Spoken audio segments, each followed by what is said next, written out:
Hello అండి, అందరికీ నమస్తే. ఈరోజు ఎద్దనపూడి సులోచన రాణి గారు రాసిన ఆత్మీయులు నవల విందాం.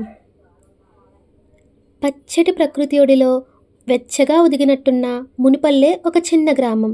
ఈ గ్రామంలో జగన్నాథం ధనికుడైన భూస్వామి, చాలా ఆదర్శ భావాలు గల వ్యక్తి. మనిషికి మనిషికి మధ్య అడ్డుగోడలా ఉన్న ఈ అంతస్తులు, భేదాలు వైదొలిగిపోతే గాని మానవజాతికి విముక్తి లేదని, ఈ కక్షలు, వైషమ్యాలు అప్పుడు గాని తొలగిపోవనే సిద్ధాంతాన్ని నమ్మి దాన్ని ధైర్యంగా ఆచరణలో పెట్టగలిగే వ్యక్తి ఆయన. తనకు తోచినంత వరకు ఎదుటివారికి మంచి చేయటం, సాటివారిని తమ భేదాభిప్రాయాలు లేకుండా సమానంగా, ఆప్యాయంగా, ఆత్మీయంగా చూడటం ఆయన స్వభావం. సన్నకారు రైతులు, పేదలు, సాదలు అంతా ఆయన దగ్గరికి అనుక్షణం సలహాకో సంప్రదింపులకో జగన్నాథం బాబు అంటూ వస్తూ ఉంటారు. రైతులు కానీ, కూలీలు కానీ ఎవరైనా సరే జగన్నాథం పేరు చెబితే వెంటనే 2 చేతులు ఎత్తి దండం పెట్టి, ధర్మంగల తండ్రి 1000 ఏళ్ళు బ్రతకాల అంటారు. ఈ ప్రపంచంలో ఎవరికైనా మంచి చేస్తుంటే చూసి మెచ్చుకునే వారికంటే ఈర్ష్యపడి కొంటికొక్కురై మాటలతో అవహేళన చేసేవారే ఎక్కువ. మునిపల్లెలో జగన్నాథం అంటే ప్రాణాలు ఇచ్చేవాళ్లతో పాటు ఎప్పుడు ఏ అవకాశం దొరుకుతుందా, అతన్ని సఫా చేద్దామా అని చూసేవారు కూడా లేకపోలేదు. పల్లెటూరిలో కక్షలు, కాపేశాలు తీర్చుకోవాలంటే మార్గాలు చాలా ఉన్నాయి. పొలంగట్టు తెగ్గొట్టి సరిహద్దులు చెరపటమో, పొలానికి నీళ్లు పెట్టుకునేటప్పుడు అడ్డీల దగ్గర కాపలాలు కాసి నీళ్లు రానీయకుండా చేయటమో, కుప్పలు తగలెట్టటమో, ఏదో ఒక మార్గంతో మనసులో ఉన్న ద్వేషం అంతా బయట పెట్టుకోవచ్చు. ఊళ్ళో ఈసారి కాలువ నీళ్ల దగ్గర జగన్నాథాన్ని తగాదాల్లోకి లాగాలని దిగువచేల రైతుల ద్వారా ఊళ్ళో మిగతా ధనికులైన భూస్వాములు గూడుపుటాని ప్రారంభించారు. ఇదేం తెలియని జగన్నాథం తన పొలానికి మామూలుగానే నీళ్లు పెట్టించుకున్నాడు. జగన్నాథం ప్రాణానికి ప్రాణంగా పాలేరు వీరయ్య రాత్రంతా పొలం దగ్గర కాపలా ఉన్నాడు. మర్నాడు పొలం దగ్గరికి చూడటానికి వచ్చాడు జగన్నాథం. వీరయ్య భోజనానికి కూడా ఇంటికి వెళ్ళలేదు. కర్ర పక్కన పెట్టుకొని చుట్టముట్టించుకుంటూ పొలం దగ్గరే కాపలా కూర్చున్నాడు. నేనుంటాలే ఇక్కడ, నువ్వు వెళ్ళి భోంచేసిరా వీరయ్య అన్నాడు జగన్నాథం. వద్దులే బాబు, సూర్యాన్ని అన్నం ఇక్కడికే తీసుకురమ్మని కబురంపాను అన్నాడు వీరయ్య. వీరయ్య అంటుండగానే సూర్యం అన్నం తెచ్చాడు. జగన్నాథం గట్టు దగ్గర నిలబడి ఉన్నాడు. దూరాన వీరయ్య భోజనం చేస్తున్నాడు. తండ్రితో తినే అలవాటు గల సూర్యం భోంచేయలేదు. వీరయ్య అన్నం కలిపి సూర్యం నోట్లో ఒక ముద్ద పెట్టి తను తింటున్నాడు. ఇంతలో హఠాత్తుగా దూరం నుండి గొడవ వినిపించింది. దిగువచేలు రైతులంతా కర్రలు పుచ్చుకుని వచ్చి జగన్నాథాన్ని రెట్టిస్తున్నారు. జగన్నాథం సమాధానం నచ్చచెప్పాలని ఏదో అంటున్నాడు. వచ్చిన వారిలో ఒకడు కర్రెత్తి హఠాత్తుగా జగన్నాథం నెత్తిన కొట్టాడు. తగాదా అని, కొట్లాట అని ఏమాత్రం ఊహించకుండా ఏమరిపాటుగా ఉన్న జగన్నాథం అబ్బా అంటూ తలపట్టుకుని కుప్పకూలిపోయాడు. అతని కళ్ళు బైర్లు కమ్మి స్పృహపోయింది. వీరయ్య శివమెత్తిన వాడిలా పరిగెత్తి వెళ్ళి వాళ్ళతో కలబడ్డాడు. ఒకడి చేతిలో కర్రని ఉడుపుగా లాక్కొని జగన్నాథాన్ని కొట్టిన అతని మీద ఉరకబోయాడు.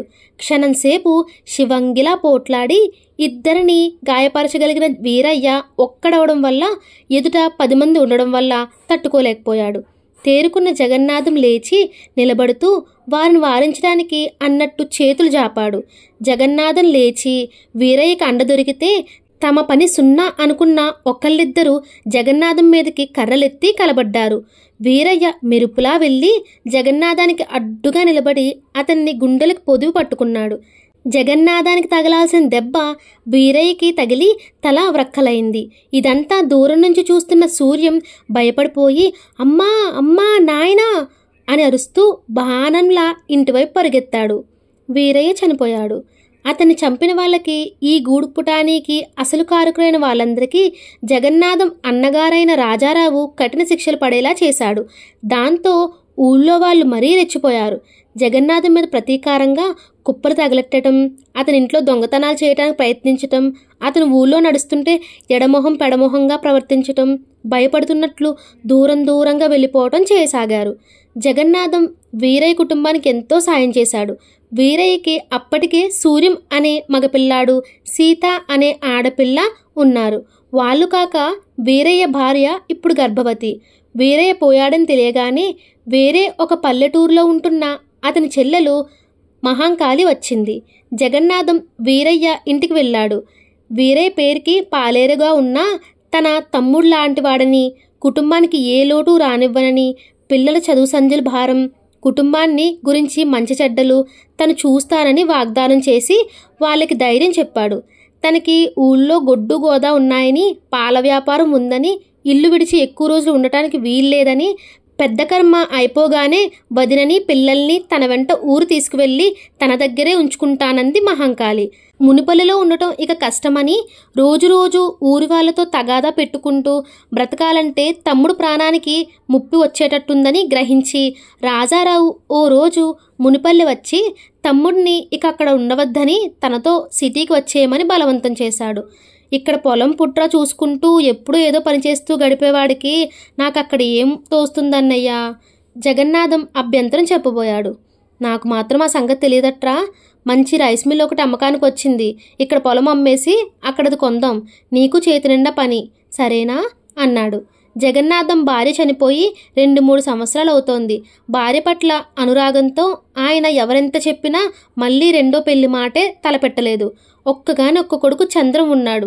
జగన్నాథానికి కొడుకంటే పంచ ప్రాణాలు. ఆవేశాలు కావేశాలు నిండిన ఈ ఊళ్ళో 1-2 సార్లు జగన్నాథం మీద కక్ష అంతా ఆ నోరు లేని పసివాడి మీద తీర్చుకోవటానికి కూడా ప్రయత్నాలు జరిగాయి. అందువల్ల జగన్నాథం అన్నగారి మాటకి అట్టే అభ్యంతరం చెప్పలేదు.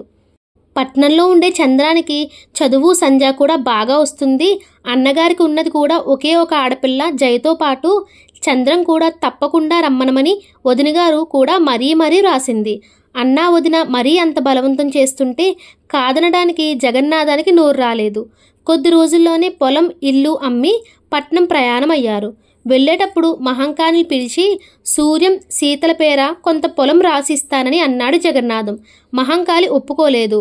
మగదిక్కులేని తన సంసారానికి పొలం చేసుకోవటం చాలా కష్టమని, డబ్బులాటిదిస్తే అది తన పాల వ్యాపారంతో వాళ్ళకి కూడా 4 గేదెలు కొని భాగం కలిపి వాళ్లకు ఆధారం కల్పించి జీవితాంతం తన కడుపులో పెట్టుకుని కాపాడుతోను అని చెప్పింది. జగన్నాథం రాజారావు ఇద్దరూ మహంకాళి కోరినంత డబ్బు ఇచ్చి పంపారు. జగన్నాథం దగ్గర నుంచి డబ్బు తెచ్చిన మహంకాళి ఆ డబ్బు వీరయ్య భార్యకి పిల్లలకి దక్కనివ్వలేదు. తెచ్చినదంతా దాచేసి 200 మాత్రం బయట పెట్టి, ఏమిటవుదినా మన పిచ్చి గాని, చూస్తూ వాళ్ళెందుకు సాయం చేస్తారు, అప్పటికేదో 2-3 కల్లాబొల్లి కబుర్లు చెప్పి అది చేస్తాం ఇది చేస్తాం అన్నారు. తీరా వెళ్ళేసరికి మొండి చేయి బయట పెట్టినట్టు ఇదిగో ఇది మాత్రం చేతిలో బిచ్చంలా పడేశారు. ఊళ్ళో పొలం పుట్ర అమ్ముకొని పట్నం పోతున్నారంట అంది. వీరయ్య భార్యకి అప్పటికే నొప్పులు ప్రారంభమయ్యాయి. మహంకాళి చెప్పిన మాటలు విని సమాధానం చెప్పలేనట్టు ఊరుకుంది. ప్రసవించటం కష్టం కావటం వల్ల మహంకాళి వదినగారిని దగ్గరలో ఉన్న పట్టణానికి తీసుకువెళ్ళింది. పట్నం హాస్పిటల్లో వీరయ్య బార్పు చాలా కష్టమైంది. ఆడపిల్లని ప్రసవించి చచ్చిపోయింది. శవాన్ని పిల్లని ఇంటికి తీసుకువెళ్ళిపోమని చెప్పారు హాస్పిటల్ అధికారులు. మహంకాళి శవం ముందు పెట్టుకుని ఏడుస్తోంది. హాస్పిటల్ నర్సులు వాళ్ళిక్కడ ఇలా ఏడవకూడదు, పేషెంట్స్ డిస్టర్బ్ అవుతున్నారు అని కసురుకుంటున్నా లక్ష్య పెట్టక బోరున ఏడవసాగింది. అదే మెటర్నిటీ హోమ్కి పిల్లలు లేక పిల్లల కోసం కలవరించిపోతూ మందు తీసుకోవటానికి వచ్చిన నాంచారమ్మ, ఆమె భర్త చిదంబరం మహంకాళి ఏడుపు విని దగ్గరకు వచ్చారు. మహంకాళి పసిగుడ్డును తిట్టిపోస్తూ శాపనార్థాలు పెడుతూ, నీతో పాటు ఇది కూడా చావకుండా నా మెడకి గుద్దిబండలా ఎందుకు మిగిలిందమ్మా తల్లి, నాకే తినటానికి లేక చస్తుంటే ఆ 2 పిల్లలే కాకుండా దీన్ని కూడా ఎక్కడ పెంచనురా దేవుడా, పాపిష్టి దేవుడు నిన్ను చంపి స్వర్గానికి తీసుకెళ్ళి నన్ను నరకంలో తోశాడమ్మో అంటూ శోకాలు సాగదీస్తోంది. అలా అక్కడ దీర్ఘాలు తీస్తుంటే ఈ గొడవ పడలేక హాస్పిటల్ అధికారులు తృణమో పనమో పారేస్తారని మహంకాళి ఎత్తు. ఆ ఉపాయం ఫలించింది. ఒకళ్ళిద్దరూ ఏమిటి అంటూ చుట్టూ మూగారు. అప్పుడే పుట్టి పాల కోసం క్యార్ మంటూ ఇంకా కళ్ళైనా తెరవని ఆ పసిగుడ్డుని అంతలేసి మాటలంటుంటే సంతానం లేక పిల్లల కోసం కలవరిస్తున్న నాంచారమ్మ వినలేకపోయింది. మనసు ఉండబట్టలేక మహంకాళిని, ఎవరమ్మా నువ్వు, చచ్చిపోయినావు నీకేమవుతుంది అని అడిగింది. నాంచారమ్మ అడగటమే తడవుగా మహంకాళి భారతం విప్పింది. తన అన్నయ్య కాలవగట్టు తగాదాలో యజమానిని రక్షించబోయి ఎలా తల వ్రక్కలు చేసుకున్నాడో, ఆ యజమానులు కనికరం అనేది లేకుండా కాస్తంతైనా సాయం చేయకుండా ఊరు వదిలి ఎలా వెళ్ళిపోయారో, తను ఈ సంసారాన్ని తెచ్చుకొని కాస్తో కూస్తో సాయం చేద్దామని చూడబోతే ఈ పిల్లల ముగ్గురిని తన పాలిట పడేసి ఈ వదినగారు కాస్త ఎలా కళ్ళు మూసిందో అంతా బుడిబుడి రాగాలు తీస్తూ చెప్పసాగింది. నాంచారమ్మ భర్తని అవతలికి తీసుకెళ్ళి పిల్లవైపు ఆశగా చూస్తూ, పిల్ల బంగారంలా ఉందయ్యా, మనం తీసుకెళ్ళి పెంచుకుందాం అంది. పిల్లల కోసం తహతహలాడిపోతున్న భార్య మనసు తెలుసుకున్న చిదంబరం కాదనలేదు. ఇద్దరూ మహంకాళిని అడిగారు. మహంకాళి మొదట్లో తెల్లబోయింది. తనకి ఎదురైన ఈ పీడ ఈ విధంగా తప్పుతోంది అది తెలిసేసరికి ఆనందమే కలిగింది. ఎంతో సానుభూతి చూపిస్తున్న దానిలా, పాపం పిల్లలు లేని వాళ్ళు అంటున్నారు, మీకిస్తే నాకు పుణ్యం పురుషార్థం రెండూ దక్కుతాయి, కానీ ఈ మాట ఎక్కడ అనకండి సుమా, పరుగులదాన్ని, నలుగురు వింటే ఇంకేం లేదు అంది. నీకు ఆ భయం ఏం వద్దమ్మా, ఇది మేమెక్కడ అనం, చిదంబరం ధైర్యం చెప్పాడు. నాంచారమ్మ అప్పటికే పిల్లని పొత్తిళ్లలో ఎత్తుకొని, నా తల్లి చంద్రబింబంలా ఉంది ముఖం, ఈరోజు నేను లేచిన వేళ ఎంత అదృష్టం అంటూ మురిసిపోతుంది. మహంకాళి ఆ దంపతులకి పిల్లనిచ్చినందుకు ప్రతిఫలంగా శవదహనానికి వాటికి తన దగ్గర డబ్బు లేదని వారి దగ్గర నుంచి 50 రూపాయలు పుచ్చుకుంది. ఆ విధంగా కడుపులో పెరుగుతుండగానే తండ్రిని, పుట్టగానే తల్లిని పోగొట్టుకుని నా అనే వారందరికీ దూరమైపోయింది ఆ పసికోన. పల్లెటూరుకి తిరిగి వచ్చేసిన మహంకాళి హాస్పిటల్లో ప్రసవించడం కష్టమవడంతో వదిన, ఆవిడతో పాటు బిడ్డ కూడా మరణించిందని సూర్యాన్ని, సీతని దగ్గరకు తీసుకొని ఇరుగు పొరుగు వాళ్ళ హృదయాలు కరిగిపోయేలా కళ్ళబొలి శోకాలు పెట్టింది. తండ్రితో పాటు తల్లిని కూడా పోగొట్టుకున్నామని తెలిసిన సూర్యం, సీత ఇద్దరూ బెంబేలు పడిపోయారు. వారి జీవితాలు హఠాత్తుగా తారుమారైనాయి. అదృష్టరేఖలు అనుకోకుండా వంకర తిరిగినాయి. సూర్యం వయస్సుకి చిన్నవాడైనా చెల్లెలకి ధైర్యం చెబుతూ ఈ ప్రపంచంలో తామిద్దరూ ఒకరికి ఒకరు తోడు అనుకున్నట్టుగా మరింత ఆప్యాయంగా, శరీరాలు వేరైనా మనసు ఒకటేగా పెరుగుతున్నారు. మహంకాళి పశువుల పాకను శుభ్రం చేసే పాలేరుని తీసేసింది. ఆ పనంతా సీతనెత్తిన పడింది. గొడ్డుల్ని కడగటం, వాటిని మేతకు తోలుకు వెళ్ళటం, ఆ పనంతా సూర్యునెత్తిన పడింది. జగన్నాథం పిల్లల కోసం ఇచ్చిన డబ్బుతో మహంకాళి ఇంకా గేదెలు కొంది. పాల వ్యాపారం అభివృద్ధిగా చేసుకుంది. ఉన్న ఒకే ఒక్క కొడుకైన చిట్టిగాడిని జమీందారు బిడ్డల అపురూపంగా పెంచసాగింది. దేవుడు వరమిచ్చినా పూజారి వరం ఉన్నట్టుగా ఆ విధంగా జగన్నాథం చేసిన సాయం మహంకాళి ధర్మమా అని ఆ పిల్లలకు దక్కకుండా పోయింది. వీరయ్యకి సూర్యం భవిష్యత్తు మీద ఎన్నో ఆశలుండేవి. జగన్నాథం గారి ప్రాపకంలో గడిపిన వీరయ్యకి తను పాలేరు పని చేసినా, ఎంత కష్టపడైనా పిల్లలిద్దరినీ బాగా చదివించుకోవాలని ఉండేది. వీరయ్య అభిప్రాయాన్ని అర్థం చేసుకున్న జగన్నాథం కూడా అప్పుడప్పుడు, అవును వీరయ్య, సూర్యం మెరుకులాడి కుర్రాడు, తప్పకుండా చదివించు, మా చంద్రంతో పాటు ఆ చదువు సంధ్యల ఖర్చులు నేను చూసుకుంటాను అంటూ ఉండేవాడు. తండ్రికి యజమానికి మధ్య తనని గురించి జరిగే ఈ ప్రసంగాలు అప్పుడప్పుడు విన్న సూర్యం దృష్టి ఎల్లప్పుడూ చదువు మీదనే లగ్నమై ఉండేది. స్కూల్లో కూడా అన్నింటిలోనూ అతను ఫస్ట్ను వచ్చేవాడు. కానీ కాలం వక్రించి తప్పనిసరిగా మహంకాళి పంచన చేరాల్సి రావడంతో సూర్యం చదువు దెబ్బతింది. మహంకాళి సూర్యని బడికి వెళ్ళటానికి వీల్లేదని ఆంక్ష విధించి గొడ్డు గోదా చూడటంలో ప్రవేశపెడితే తన చేతి కింద అండగా ఉంటాడని ఆవిడ ఆశ. కానీ సూర్యం మేనత్త మాట లక్ష్య పెట్టలేదు. తను గేదెలు కాయనని, చదువుకుంటానని ఖచ్చితంగా చెప్పాడు. మహంకాళి అన్నం పెట్టడం మానేసింది. చీటికి మాటికి ఏదో సాకు మీద చావగొట్టి భయపెట్టి అదుపులోకి తీసుకురావాలని ప్రయత్నించసాగింది. సూర్యం మొండిగా ప్రవర్తించేవాడే తప్ప దారికి రాలేదు. ఏనాడు ఒంటి మీద దెబ్బ అనేది ఎరగని సీత అత్తయ్య అన్నని పట్టుకొని అలా గుడ్డును బాదినట్టు బాదుతుంటే చూడలేక విలువలు ఆడిపోయేది. దెబ్బలు తిన్న సూర్యం ఆ బాధను ఓర్చుకుంటూ ఏడుస్తున్న చెల్లెలకి ధైర్యం చెబుతూ ఉండేవాడు. మనం ఇక్కడ ఉండొద్దు అన్నయ్య, అత్తయ్య చెప్పిన మాట నువ్వు వినకపోతే అత్తయ్య నిన్ను చంపేస్తుంది అంటూ సీత ఏడవడం మొదలుపెట్టేది. ఆ రోజు పాలకావిడిని తీసుకుని సుబ్బయ్య వచ్చేసరికి మహంకాళి సీతని సూర్యాన్ని పట్టుకొని చీపురు కట్టుతో బాదుతోంది. ఎందుకమ్మా నోర్లేని పసిపిల్లల్ని అలా కొడతావు? సుబ్బయ్య పిల్లల్ని విడదీస్తూ అన్నాడు కష్టంగా. నోర్లేని వాళ్ళ వీళ్ళు, దాని ఏడుపు చూడు, రాక్షసిలా. మహంకాళి గయ్యం లేచింది. ఏదో చిన్నపిల్లలు ఏదైనా తప్పు చేశారనుకో. మహంకాళి ఒళ్ళు మండిపోయింది. చాలేవయ్యా, మహలావు చెప్పేశావు. మోసేవాళ్ళకి తెలుస్తుంది బరువు, చూసే వాళ్ళకి ఏం తెలుస్తుంది? మీకేం తెలుసు వాళ్ళతో నేను ఎన్ని బాధలు పడుతున్నానో అంటూ చేతులు జాడిస్తూ విసవిసా వంట ఇంట్లోకి వెళ్ళింది. సూర్యం, సీత బయటకు పరిగెత్తారు. మేనత్త కొట్టిన దెబ్బలకి మేకపిల్లలా ఇంకా వణికిపోతున్న సీత సూర్యాన్ని కరుచుకుపోయింది. సూర్యం ఎన్ని దెబ్బలు తిన్నా కిమ్మన్లు గాని చెల్లెల మీద దెబ్బ పడితే మాత్రం సహించలేడు. సుబ్బయ్య మహాంకాళి దగ్గర పాలు పోయించుకొని కావిడి వేసుకుని యువతలకు వచ్చేసరికి సందు చివర సూర్యం, సీతలు ఎదురయ్యారు. సూర్యం ఏడుస్తూ తను చెల్లెలు సుబ్బయ్యతో వస్తామని ఎక్కడికైనా తీసుకువెళ్ళిపోమని అడిగాడు. సుబ్బయ్య నా అనేవాళ్ళు ఎవరూ లేని ఒంటరివాడు. అతనికి ప్రత్యేకంగా ఒక ఇల్లంటూ కూడా లేదు. అందుకని సీత సూర్యంలను తనతో సరాసరి పట్నం తీసుకువెళ్ళి తను పాలు పోసే హోటల్ ప్రొప్రైటర్కి శ్రీనివాసయ్యకి అప్పచెప్పి, బాబూ, తల్లి తండ్రి లేని పిల్లలు, దిక్కులేని వాళ్ళు, వీళ్ళకి ఏదైనా దారి చూపించండి అన్నాడు. చిన్నపిల్లలు కానీ చురుగ్గా ఉన్నారు. శ్రీనివాసయ్య వాళ్ళిద్దరినీ తన హోటల్లో ఉండి తిండి తింటూ కప్పులు ప్లేట్లు కడగమన్నాడు. సూర్యం కాఫీ హోటల్లో చేరినా కప్పులు కడుక్కుంటున్నా చదువు మీద ధ్యాస మాత్రం సడలలేదు. పగలంతా హోటల్లో పనిచేస్తూ రాత్రివేళ చదువుకుంటూ ఉండేవాడు. చదువంటే సూర్యం శ్రద్ధ కనిపెట్టిన ప్రొప్రైటర్ సెకండ్ హ్యాండ్ పుస్తకాలని కొని ఇచ్చి అతని చేత ప్రైవేటుగా మెట్రిక్ కట్టించాడు. సూర్యం చాలా కష్టపడి చదివి మంచి మార్కులతో ఆ పరీక్ష పాస్ అయ్యాడు. చదువు పట్ల సూర్యానికున్న ఆసక్తిని, శ్రద్ధని గమనించిన ప్రొప్రైటర్ సూర్యానికి మరింత ఉత్సాహాన్ని ఇస్తూ కాలేజీలో చేర్పించాడు.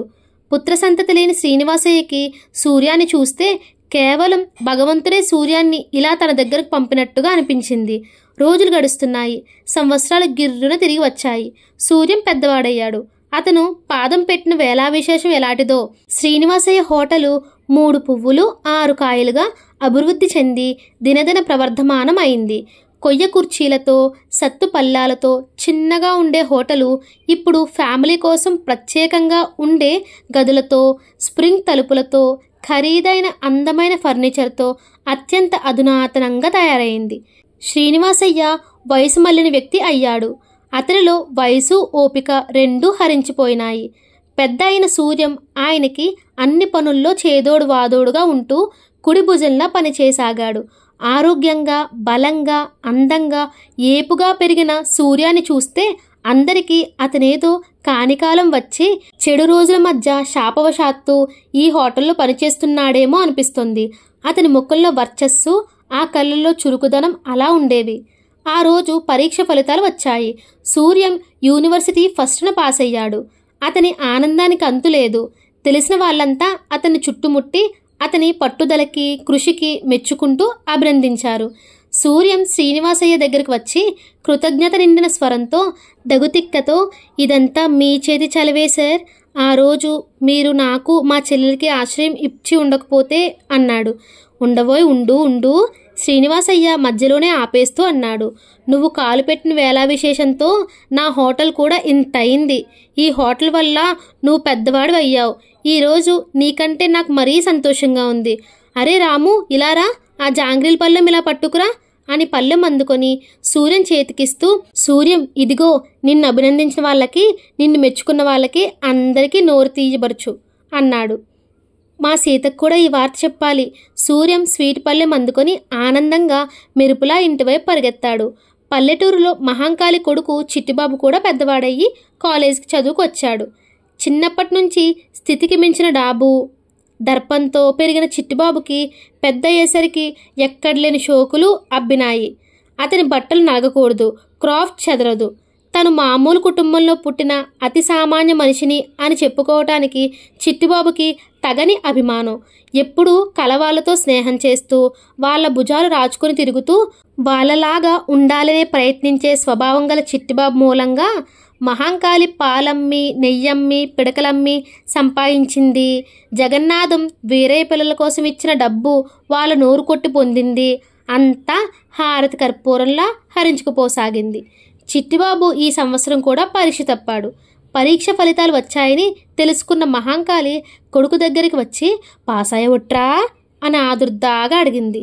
అప్పటికే పట్నం వెళ్ళటానికి టిప్పుటాపుగా తయారవుతున్న చిట్టిబాబు, తప్పానమ్మా అన్నాడు ఫస్ట్ క్లాస్లో పాస్ అయ్యానంత హుందాగా. ఓర్ని మొహం మండా, మళ్ళీ తప్పావా? ఈసారి తప్పకుండా పాస్ అవుతారని అంత గట్టిగా చెప్పావు కదరా. మహంకాళి గయ్యమంటూ లేచింది. నేను పాస్ అవుదామని అనుకున్నాను, కానీ వాళ్ళని పాస్ అవనిస్తేగా. నువ్వు చదివితే వాళ్ళెందుకు పాస్ అవనివ్వర్రా? కర్ణంగారి కొడుకు పాస్ అవ్వట్లా ప్రతి ఏడు? వాళ్ళ మొహం వాళ్ళకేం తెలుసునమ్మా. బట్టి పట్టి మార్కులు వేయించుకొని పాస్ అయి ఉంటారు. పునాదులు గట్టిగా ఉండాలంటే ఒక్కొక్క క్లాసు కనీసం 3 సార్లైనా తప్పుతూ ఉండాలి. నేనెవరిని అనుకున్నావమ్మా? మహంకాళి కొడుకుని, చిట్టిబాబుని. ఏ పని చేసినా గట్టిగా చేస్తాను షర్టు వేసుకుంటూ అన్నాడు. చిట్టిబాబు చొక్కా జోబిలోంచి ఫోటో ఒకటి జారి క్రింద పడింది. మహంకాళి దాన్ని తీసుకుని చూసింది. 2 జడలతో, చూపులతో, ఎదుటి వాళ్ళని గాలాలు వేసేలాంటి కళ్ళతో ఎవరిదో అమ్మాయి ఫోటో. తన జేబులోని ఫోటో జారిపడటం తల్లి చూడటం గమనించని చిట్టిబాబు అద్దం వైపు తిరిగి తల దువ్వుకుంటూ, ఈసారి తప్పక పాసవుతాలేమ్మా, దిగులు పడకు అంటూ వాగ్దానం చేశాడు. అప్పటికే మహంకాళి చిట్టిబాబు తప్పటానికి క్లూ దొరికిన దానిలా తల పంకిస్తూ, ఇదట్రా అసలు సంగతి అంది. చిట్టిబాబు వెనక్కి తిరిగాడు. తల్లి చేతుల్లో తన ప్రేయసి ఫోటో. అతని గుండెలు గతుక్కుమన్నాయి. ఒరేయ్, ఎవర్రా ఇది? సరోజ అని నా ఫ్రెండ్. ఊహూ, అలాగా. మహంకాళి ఇంకా గట్టిగా తల పంకించింది. ఇలాంటి బజార్ రకాలతో స్నేహం చేసి చదువుకు సున్నా చుడుతున్నావన్నమాట అంది. బజార్ రకమా? లక్షలకు వారసురాలైనా నా సరోజాను పట్టుకొని నువ్విలా తెలియకుండా తక్కువగా మాట్లాడితే నువ్వే తర్వాత పశ్చాత్తాపడవలసి వస్తుంది. లక్షలకు వారసురాలా? ఫోటో చింపబోతూ మహంకాళి టక్కున ఆగింది. అవును, లక్షలు. 1, 2 కాదు, 10 లక్షలకు వారసురాలు, ఏకైక పుత్రిక. నిజమట్రా? నిజమే సుమా.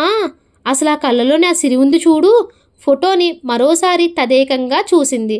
తల్లి ముఖంలో డబ్బు పేరు వినగానే వచ్చిన మార్పు చూసి చిట్టి ఇదే అదను అన్నట్టుగా చెప్పేశాడు. అవునమ్మా, లక్షలకు వారసురాలు. సరోజ నన్ను ప్రేమించింది, కానీ నేను ఏమీ లేని ఫకీర్ వెదవనని వాళ్ళ నాన్న మా పెళ్ళికి ఒప్పుకోవటం లేదు. ఏమన్నాడు? ఏమీ లేని ఫకీర్ వెదవనని. ఒరే, ఎవడ్రా వాడు? హుంకరించింది మహంకాళి. ఎవడైతే మనకెందుకు, ఏమంటే మనకేం. సరోజ నాది, నాకు మనసిచ్చింది. నన్ను తప్ప ఇంకెవ్వరిని చేసుకోనని భీష్మించి కూర్చుంది. ఇంకా ఏం మరి? ఏరా, నిజంగా ఒప్పుకుందిట్రా? నీ మీద ఉట్టమ్మా, ధైర్యంగా ఉట్టు వేసేశాడు చిట్టిబాబు. సరే, జాగ్రత్తగా ఉండు. ఆ 3 ముళ్ళు పడే వరకు. జాగ్రత్తగానే ఉంటానమ్మా. పోనీలే, చదువు పోతే పోయింది. సులక్షణమైన పిల్లయినా దొరికింది. మహంకాళి సంబరపడిపోయింది. చిట్టిబాబు అంత తప్పిస్తూ, పరీక్షలు తప్పుతూ, అహర్నిశలు కలవరిస్తున్న ఆ సరోజ ఎవరో కాదు. ఆ రోజు మహంకాళి చిదంబరానికి, నాంచారమ్మకి 50 రూపాయలకి అమ్మి చేతులు కడుక్కున్న పసికూనే. ముఖం తీరుగా ఉండటంతో ఆ దంపతులు ముచ్చటగా సరోజ అని పేరు పెట్టుకున్నారు. సరోజ పెరిగి పెద్దవుతున్న కొద్దీ రోజురోజుకి ఆ ముఖంలో వికసిస్తున్న కొత్త అందాలు చూసి చిదంబరం దంపతులు తమ జన్మ సార్థకమైనట్టుగా భావించుకోసాగారు. ఆ దంపతులకి సరోజ అంటే ప్రాణం. చిదంబరం ఆ ఊళ్ళోనే ఉన్న జగన్నాథం రైస్ మిల్లులో గుమస్తాగా పనిచేస్తున్నాడు. వచ్చిన జీతంలో చేతనైనంత వరకు పొదుపు చేసి సరోజ అన్ని విధాలా ఉన్నతంగా ఉండేలా చూస్తున్నారు ఆ దంపతులు. నాంచారమ్మకి సరోజ ఏది కావాలంటే అది తెచ్చిస్తే గాని నిద్రపట్టదు. సరోజ స్వభావానికి చాకులాంటిది. తను ఎవరిని అనవసరంగా పల్లెత్తు మాట అనదు. తనని ఎవరైనా ఏదైనా అంటే సహించదు. సరోజకి జీవితం మీద మమకారం ఎక్కువ. ఎప్పుడూ సరదాగా ఆడుతూ పాడుతూ గడిపేయాలనే మనస్తత్వం కలది. మనిషిలో ఒక విధమైన అసహనం, కళ్ళల్లో చలాకీతనంతో పాటు చంచలత్వం కనిపిస్తాయి.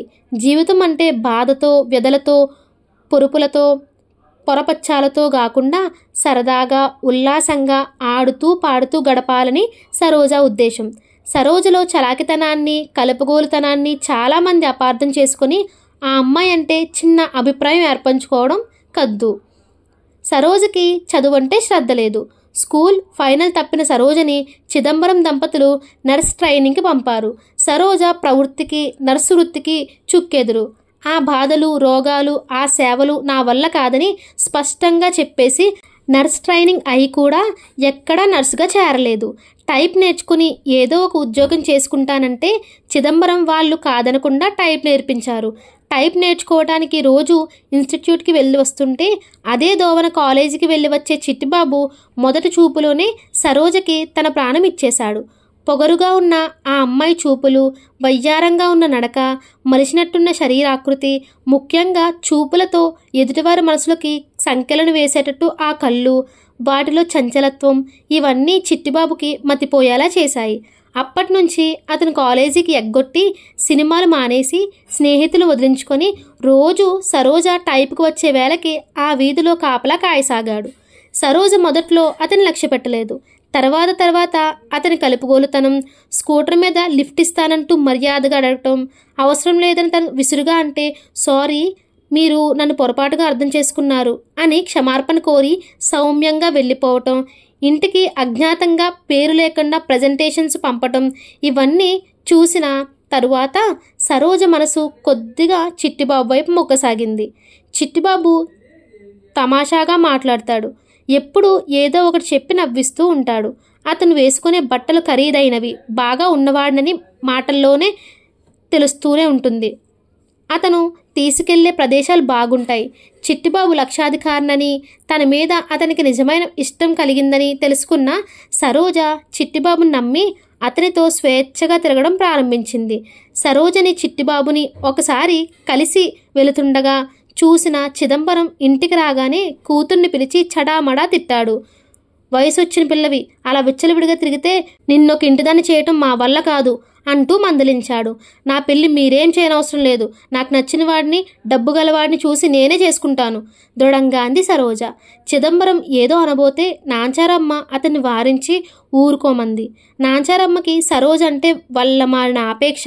తన కూతురు చాలా తెలివిగలదని, ఆలోచన గలదని, దానికి స్వతంత్రం ఇస్తే దాని జీవితం తమకంటే ఎక్కువగానే విస్మృతపరుచుకోగలదని ఆవిడ నమ్మకం. ఇరుగు పొరుగు అంతా బంగారు లాంటి పిల్ల, చిదిపి దీపం పెట్టుకోవచ్చు అంటూ సరోజ అందం గురించి పొగుడుతూ ఉంటే తన కన్నబిడ్డని అన్నట్టుగా భావించుకొని మురిసిపోయేది.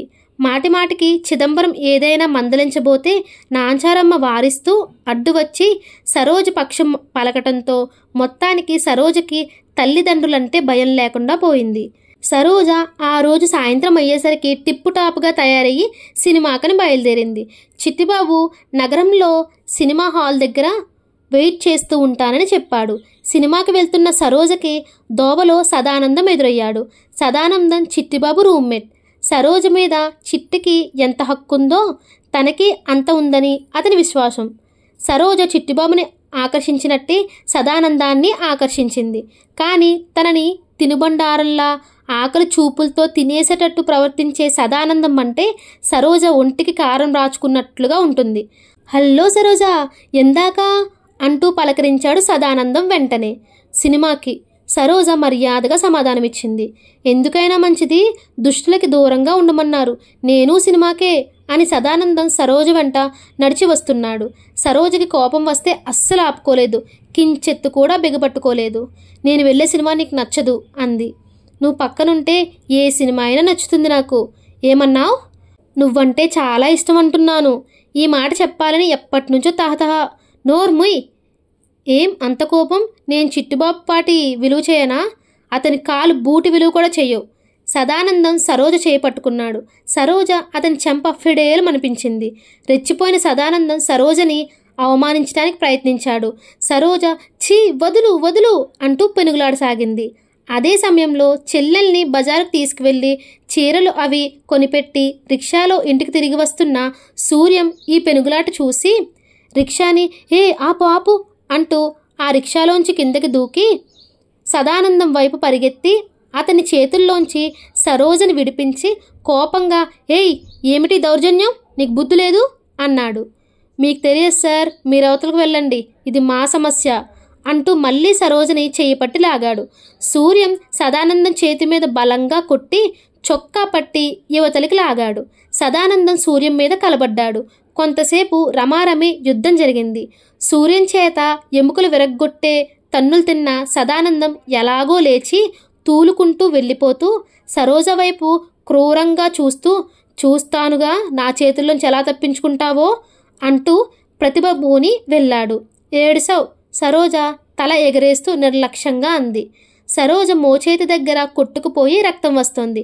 అది చూసిన సీత సరోజని తమ ఇల్లు దగ్గరలోనే ఉందని ఇంటికి వచ్చి కట్టుకుని వెళ్ళమంది.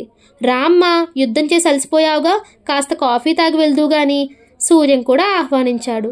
ముగ్గురు ఇంటికి వచ్చారు. సీత సరోజ చేతికి కట్టుకట్టింది.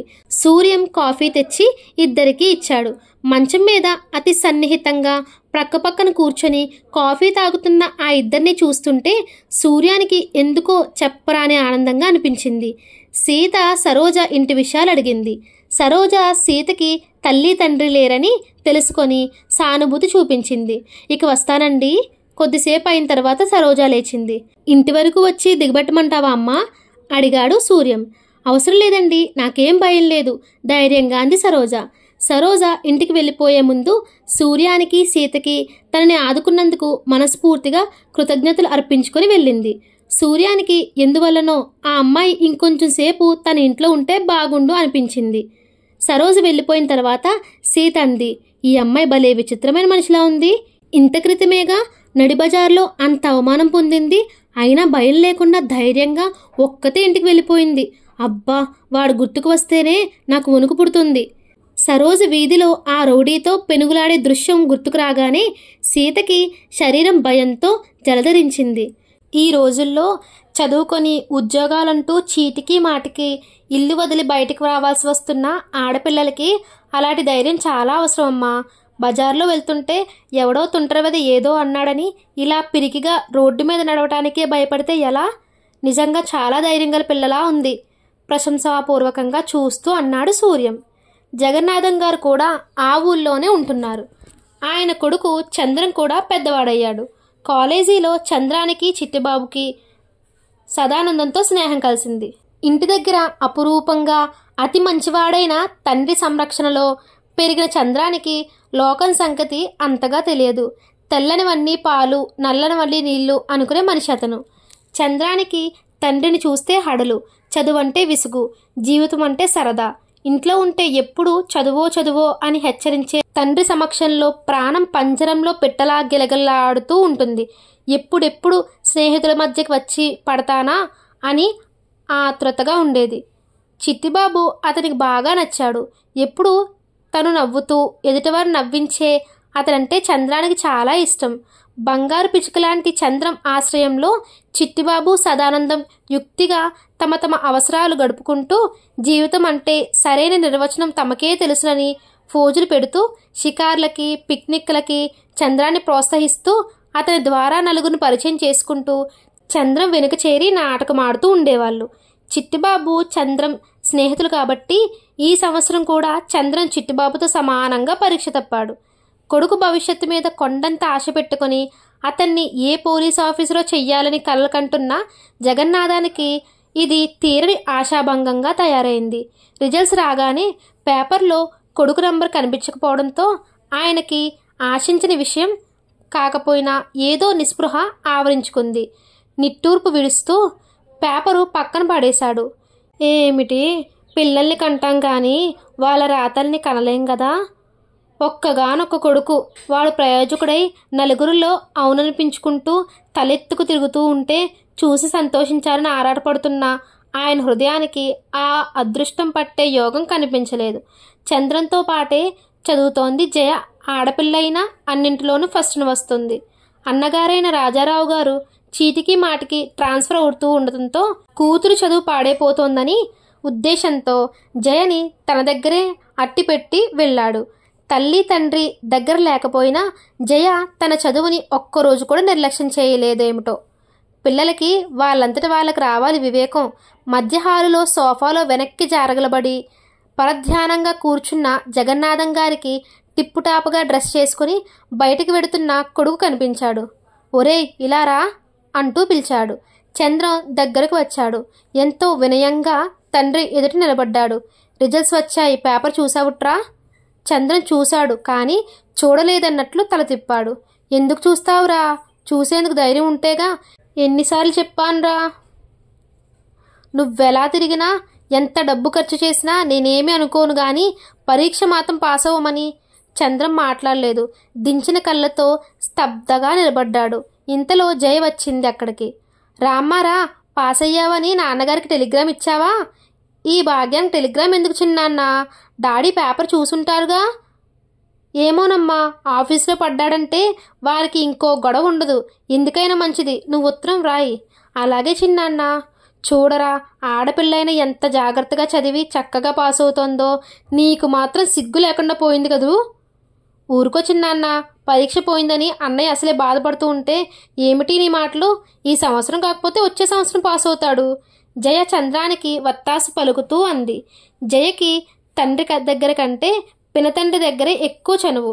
ఎవరైనా తెలియని వాళ్ళు చూస్తే జయ జగన్నాథం గారి కూతురేనేమో అనుకుంటారు. అలాంటి ఆత్మీయత వాళ్ళది. తండ్రితో ఎప్పుడూ చంద్రం సూటుగా మాట్లాడు. తనకేది కావాల్సి వచ్చినా జయతో అడిగిస్తాడు. చంద్రానికి జయ దగ్గర చాలా చనువు.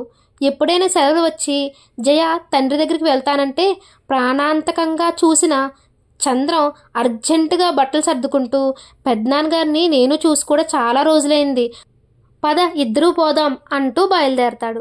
రాజారావు గారు ఉద్యోగ పువ్వుల్లో సాయంత్రం వేళ.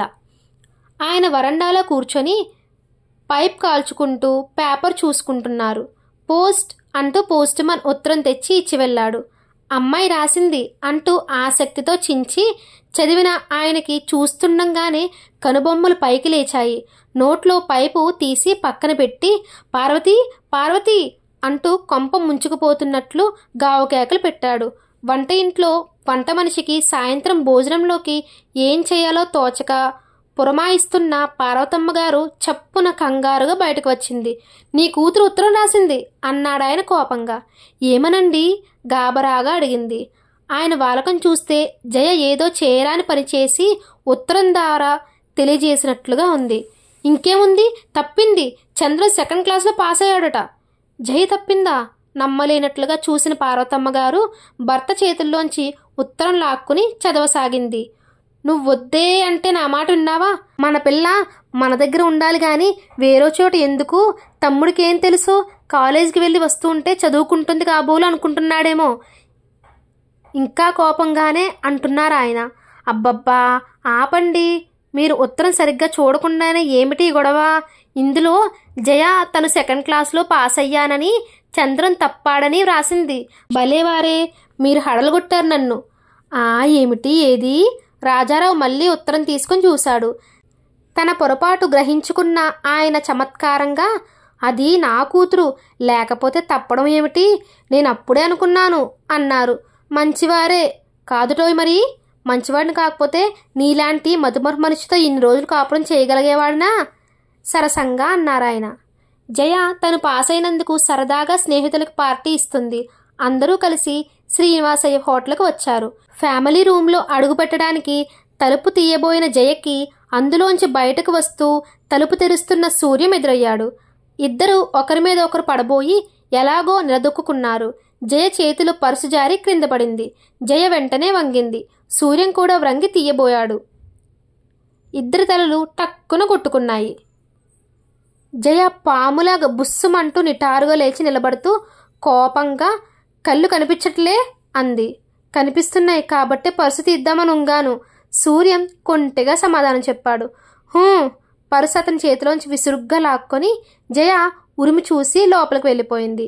జయ చుట్టూ ఉన్న అమ్మాయిలు అనుకోని ఈ సన్నివేశానికి కిలకిలా నవ్వుతూ జయ వెన్నంటి వెళ్లారు. సూర్యం భుజాలెగరేసి కనీసం థ్యాంక్స్ అయినా చెప్పలేదు అనుకున్నాడు. ఎందుకోయ్, బొప్పి కొట్టించుకున్నందుకా? ఎవరో నవ్వుతూ అడిగాడు. సూర్యం నుదురు తడుముకున్నాడు. నిజంగానే బొప్పు కట్టింది. సూర్యం బొప్పి తుడుముకుంటూ ఫ్యామిలీ రూమ్లో ఆర్డర్ తీసుకోవటానికి వెళ్ళాడు.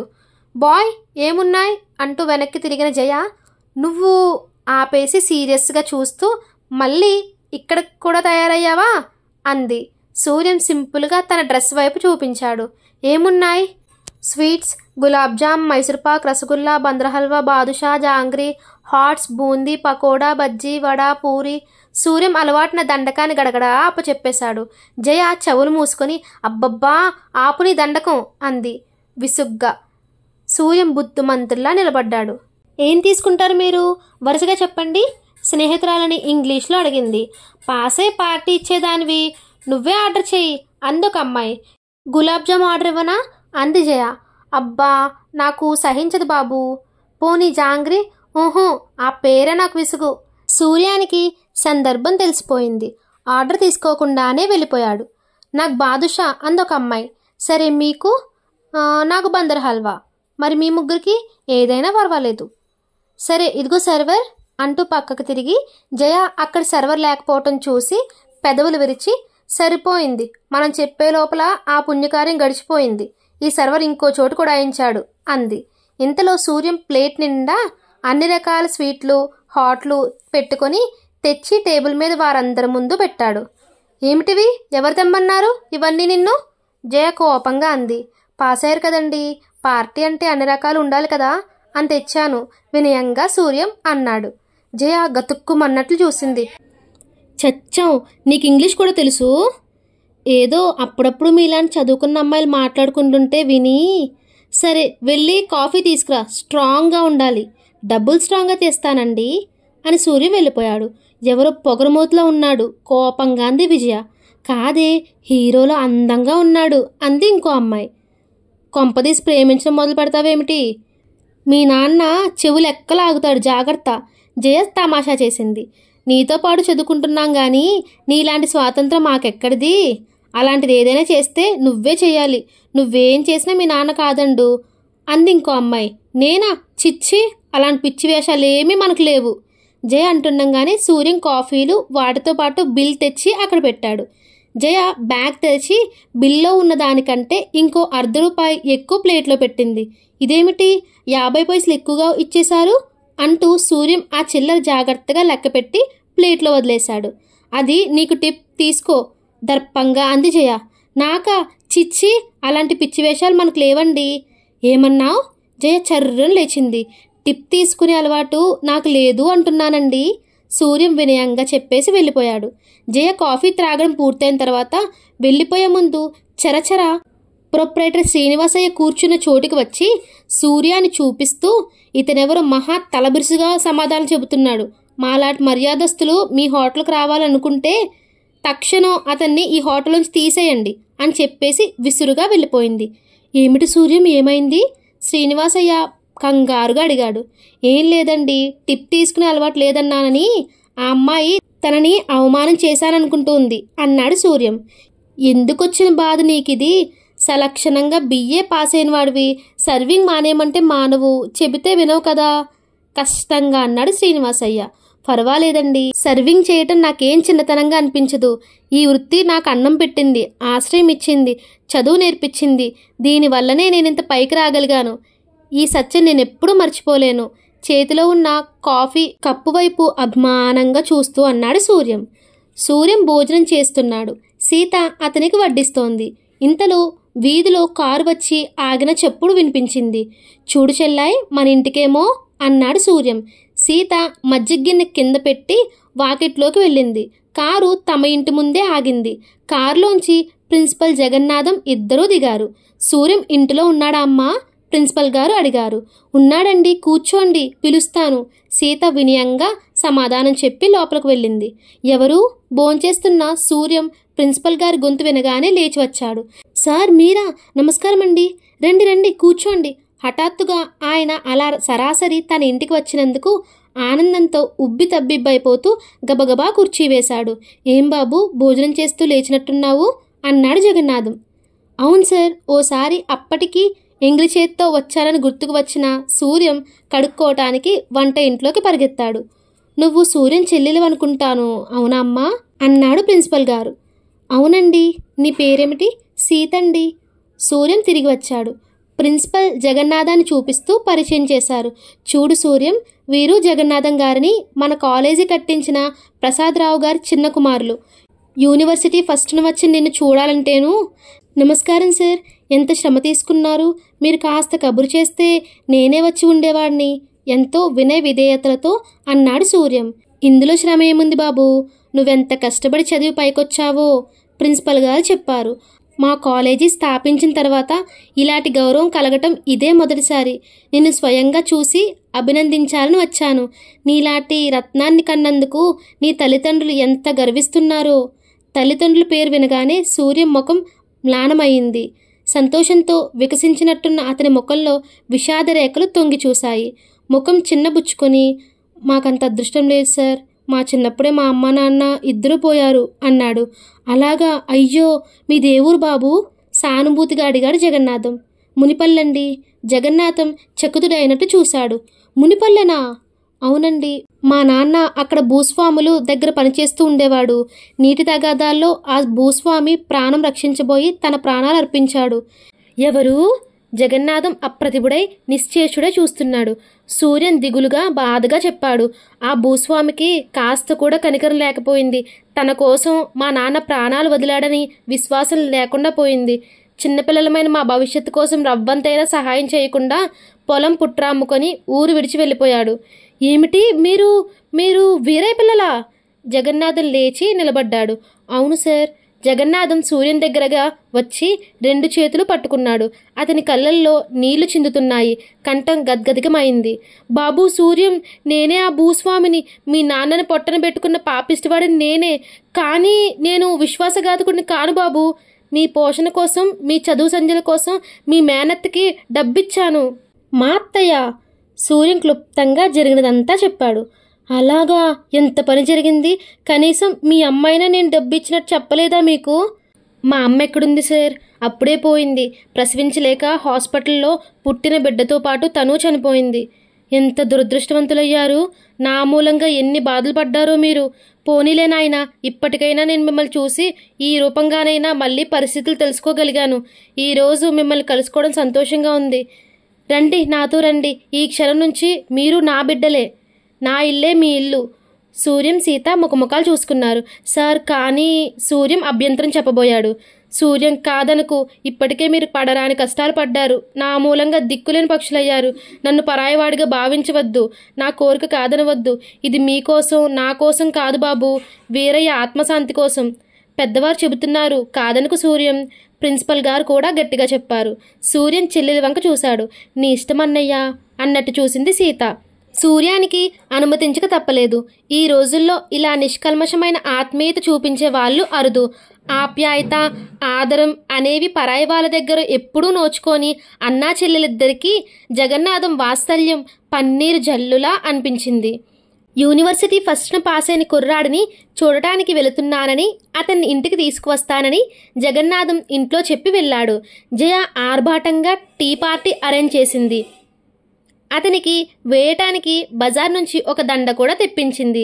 వాకిట్లో కారు వచ్చి ఆగిన శబ్దం వినిపించగానే దండ పట్టుకుని గబగబా బయటికి వచ్చింది జయ. కానీ కారులోంచి చిన్నాన్న వెనక దిగుతున్న పొగరబోతూ సర్వర్ని చూసి కళ్ళు బైర్లు కమ్మినాయి. రా బాబు రా అంటూ ఆయన ఎంతో ఆప్యాయంగా ఆహ్వానిస్తూ పిలుస్తున్నాడు. దండ పట్టుకుని నిలబడిన జయని చూసి సూర్యం షాక్ తిన్నవాడిలా ఆగిపోయాడు. జగన్నాథం పరిచయం చేశాడు. ఇతనేనమ్మా నేను చెప్పినతను. జయకి ఊపిరి ఆడలేదు. కళ్ళు తిరుగుతున్నట్టుగా ఉంది. సూర్యం కూడా ఆశ్చర్యం నుంచి ఇంకా తేరుకోలేనివాడిలా చూస్తున్నాడు.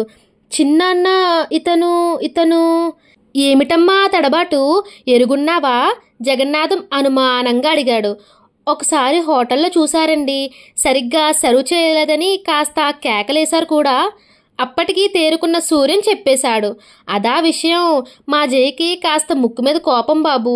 పో చిన్నాన్న, అదేనా నన్ను పరిచయం చేసే పద్ధతి? జయ చిరుకోపంగా అని దండ వేయబోయి ఆగిపోయింది. సూర్యం కూడా వెనక్కి తగ్గాడు. వాళ్ళ సందేహం అర్థం చేసుకున్న జగన్నాథం, ఓహో పెళ్ళికాని పిల్లలు కదూ, ఇలా తేమ్మ అంటూ దండ తీసుకొని తను వేశాడు. ఈరోజు మనిద్దరి జీవితాలలో ముఖ్యమైన రోజు బాబు అంటూ సీతను చూసి జయవైపు తిరిగి, మర్చిపోయానమ్మా, ఈ అమ్మాయి సీత, సూర్యం చెల్లెలు అంటూ పరిచయం చేశాడు. జయ నమస్కరిస్తూ, చదువుకుంటున్నారా అంది. సీత అన్నగారి వైపు చూసింది. సూర్యం జవాబు చెప్పాడు, పెద్దగా చదువుకోలేదు. చదవడం రాయటం నేనే నేర్పాను. వంట, అల్లికలు, కుట్లు బాగా వచ్చు. తోట పని అంటే ప్రాణం. ఇంతలో చంద్రం బయట నుంచి వచ్చాడు. జగన్నాథం చంద్రాన్ని పిలిచి సూర్యానికి పరిచయం చేస్తూ, వీడు నా సుపుత్రుడు. చిన్నప్పుడే తల్లిపోయినందువల్ల తల్లి తండ్రి నేనే అయ్యి పెంచాను. వీడి గురించే నా బెంగంతా అన్నాడు. వచ్చిన అతిథులను వాకిట్లోనే నిలబడి మాట్లాడుతున్నావేం చిన్నాన్న, లోపలికి రండి, టిఫిన్ రెడీగా ఉంది. జయ చప్పున ప్రసంగం మార్చింది. వాళ్ళు మనకి అతిథులు కారమ్మా, ఆత్మీయులు. ఎందుకో ఎలాగో ఆ వివరాలన్నీ తర్వాత చెబుతాను నీకు. పదండి బాబు, టీ తీసుకుందరు గాని అన్నాడు జగన్నాథం. చిట్టిబాబు గది పేరుకు చిట్టిబాబు గది అయినా దాని ఖర్చు అలంకరణ అంతా చంద్రానిదే. చంద్రం, చిట్టిబాబు, సదానందం కూర్చొని పేకాట ఆడుతున్నారు. ఆట మధ్యలో సదానందం డబ్బులన్నీ అయిపోయినాయి. ఏడుపు మొహం పెట్టాడు. చిట్టిబాబు అప్పుకి ససేమిరా ఒప్పుకోలేదు. పోన్లేరా చిట్టి, నేను అప్పిస్తానులే అంటూ చంద్రం తన జేబులోని 100 రూపాయల కాగితం తీశాడు. సదానందం దాన్ని గద్దలా అందుకొని, కామధేనువులా నువ్వుండగా మాకేమిటి కొరత అంటూ లేచాడు. లేచావేరా, కూచో, ముక్కలు కలుపుతున్నాను అన్నాడు చిట్టి. ఉండ్రా బాబు, హోటల్ బిల్ కట్టాలి, వస్తా. ఒరే చిట్టి వెంటపడ్డాడు. సదానందం అతన్ని తప్పించుకొని బాణంలా దూసుకుపోయాడు. చిట్టి తిట్టుకుంటూ వెనక్కి తిరిగి వచ్చాడు. రాస్కెల్, ఈడియట్, ఫ్రీగా రూమ్లో పడి ఏడుస్తున్నది కాక ఇదొకటి పైనుంచి. బ్రదర్, నీకు గట్టిగా చెబుతున్నా, వాడొట్టి వెధవ, నీ పంచం చేరనివ్వకు చంద్రాన్ని హెచ్చరించాడు. పోరా చిట్టి, ఈ రోజుల్లో ఈ ప్రపంచంలో వెధవ కాకుండా సుఖంగా బ్రతకడం కష్టం కాదురా నవ్వుతూ అన్నాడు. అలాగే అంటుండు, ఎప్పుడో ఒకసారి నీ కొంప ముంచిపోతాడు ఏడిశాడు. ఇంతలో ఫోన్ మోగింది. పేక ముక్కలు కలుపుతూ పరధ్యానంగా ఉన్న చిట్టి కాలింగ్ బెల్ అనుకుని కమిన్ అంటూ అరిచాడు. ఒరే ఫోన్ రా అంటూ చంద్రం పరిగెత్తాడు. చిట్టి కూడా లేచి వచ్చాడు. చంద్రం మాట్లాడుతున్నాడు. హలో, ఎవరు? సరోజా, నేనే, చిట్టిబాబునే మాట్లాడుతున్నాను. చిట్టిబాబు సరోజా పేరు వినగానే ఫోన్ లాక్కోబోయాడు. కానీ చంద్రం అందనివ్వలేదు. ఏమిటి నా గొంత? అవును, కాస్త జలుబు చేసింది, అందుకని అలా ఉంది. పుట్టినరోజా? నీ పుట్టినరోజు నాకు జ్ఞాపకం లేకుండా పోవటమే. మన గదిలోనే ఏర్పాటు చేశాను, చాలా ఘనంగా. నీ ఫ్రెండ్స్ అందరినీ పిలు. భలే చిట్టిబాబు కాలిగాలిన కోతిలా గంతులేస్తూ సౌజ్ఞలు చేస్తున్నాడు. పర్వాలేదు, నీకోసం ఆ మాత్రం చేయలేకపోతే ఎలా? ఆల్ రైట్, అలాగే, బాయ్. చంద్రం ఫోన్ పెట్టేశాడు. చిట్టిబాబు చంద్రం పీక పిసికేయాలన్నంత కోపంగా మీదకి వచ్చి మళ్ళీ తమాయించుకొని వెనక్కి తగ్గాడు. ఏమిట్రా, ఎందుకంత కోపం? నీ సరోజకి బర్త్డే పార్టీ ఇస్తుంటే నువ్వు? ఒరే చంద్ర, నా బంగారు పిచ్చుక్క, ఈరోజు నువ్వు కాబట్టి ఊరుకున్నాను. అదే ఇంకొకరైతే, ఎంత స్నేహితుడు అయితే మాత్రం నువ్వు నా సరోజతో నేనని అబద్ధాలు ఆడుతూ మాట్లాడతావురా అన్నాడు చిట్టిబాబు. పోరా, నువ్వు సరోజ దగ్గర డబ్బులు గలవాడినని అబద్ధాలు ఆడటంలా. ఈ మాట చిట్టిబాబుకి తగలాల్సిన చోట తగిలింది. అతని కోపం విరలాంతమైంది. నిస్పృహతో వేలాడుతున్నట్లుగా అన్నాడు. ఏం చేయమంటావు బ్రదర్? నాకు సరోజ కావాలి, సరోజకి డబ్బున్నవాడు కావాలి, అందుకని డబ్బున్నవాడిలా నటిస్తున్నాను. నీ నటన బయటపడితే ఎలా పడుతుంది చెప్పు? అయినా అందుకేగా సరోజని సాధ్యమైనంత త్వరలో పెళ్లి చేసుకోవాలని నా తహ. ఒరే చిట్టి, నా ప్రాణ స్నేహితుడుగా నీకో సలహా చెబుతా, వింటావా? చెప్పు, వింటాను. ఆ అమ్మాయికి నిజం చెప్పేరా. తీరా పెళ్లి చేసుకున్న తర్వాత నువ్వు మోసం చేశావని తెలిస్తే ఎంత బాధపడుతుంది? మీ సంసారం ఏమవుతుందేం? గంతకు తగిన బొంత దొరికిందిలే అని సరిపెట్టుకుంటుంది. మన దేశంలో ఆడవాళ్ళకి పెళ్లి మీద ఇంకా కొన్ని నమ్మకాలు ఏడిసాయిగా. ఏమోరా, నాకు నమ్మకం లేదు. సరోజ్ మామూలు ఆడపిల్ల లాంటి అమ్మాయి కాదు. అందుకే కదరా నా తహతహ. పెళ్లి చేసుకున్న తర్వాత ఆ అమ్మాయి సరదాలు ఎలా తీరుస్తావురా? సరదాలా? వాటికేం, సరోజుకి టైప్ వచ్చు. నాకు వ్యాపారంలో లోతుపాట్లు తెలుసు. సరోజు చేత ఒక టైప్ ఇన్స్టిట్యూట్ ఓపెన్ చేయించి, సరోజు ప్రిన్సిపల్, నేను మేనేజర్, నువ్వు ప్రొప్రైటర్, సరేనా? సరే, ఇక మీద ఆవిడకి ఫోన్ చేయొద్దు, సరేనా? ఒరే రాస్కెల్, చంద్రం చిట్టిబాబుని గిల్లాడు. నేను ఒట్టి రాస్కెల్నే, నువ్వు దొంగ రాస్కెల్వి కదూ బ్రదర్. జగన్నాథం ఇంట్లో వ్యక్తులంతా ఎలాంటి అరమరిక లేకుండా ప్రవర్తించటంతో సూర్యం, సీత ఇద్దరూ త్వరలోనే సంకోచం వదిలించుకొని ఆ ఇంట్లో వాళ్ళల్లా కలిసిపోయారు. సహజంగా స్నేహప్రియ అయిన జయ తన వాక్చాతుర్యంతో సీతలో ఉండే బెరుకుని పోగొట్టి తమ మధ్య స్నేహాన్ని సుస్థిరపరిచింది. ఎప్పుడూ ఏదో ఒక పని చేస్తూ ఉంటే గాని సీతకి తోచదు. జయ కాలేజీకి వెళ్ళిపోతే ఇక రోజంతా తీరుబడే. ఓ రోజు చిందరవందరగా ఉన్న జయగదిని నీటిగా సర్దుతూ ఉన్న సీతను చూసి జగన్నాథం ముగ్ధుడవుతూ, చూడమ్మా సీత, జయకి ఎంతసేపు చదువు మీద, వీణ మీద ఉన్న ధ్యాస ఇంక దేని మీద ఉండదు. మా చంద్రం సరే, వాడికి అసలు ఏ గొడవ పట్టదు. ఇది నీ స్వంత ఇల్లు అనుకో అమ్మా. ఇంటితో పాటు మనుషుల్ని కూడా తీర్చిదిద్దే బాధ్యత నీకు అప్పగిస్తున్నాను, సరేనా అన్నాడు. సీత తలూపింది. సీత అదుపులో ఆ ఇల్లు అతి త్వరలోనే కొత్త కొత్త అందాలు చాలా దిద్దుకుంది. పని మనుషుల బద్ధకం వదిలిపోయింది. తోటంతా శుభ్రమైంది. మొక్కలన్నీ చక్కటి పూలు పూస్తున్నాయి. ఎప్పుడు చూసినా సీత గిలకలా తిరుగుతూ ఏదో ఒక పని చేస్తూనే ఉంటుంది. సీత వచ్చిన తర్వాత ఇంటి ఖర్చు విషయంలో కూడా చాలా పొదుపు కనిపిస్తోంది.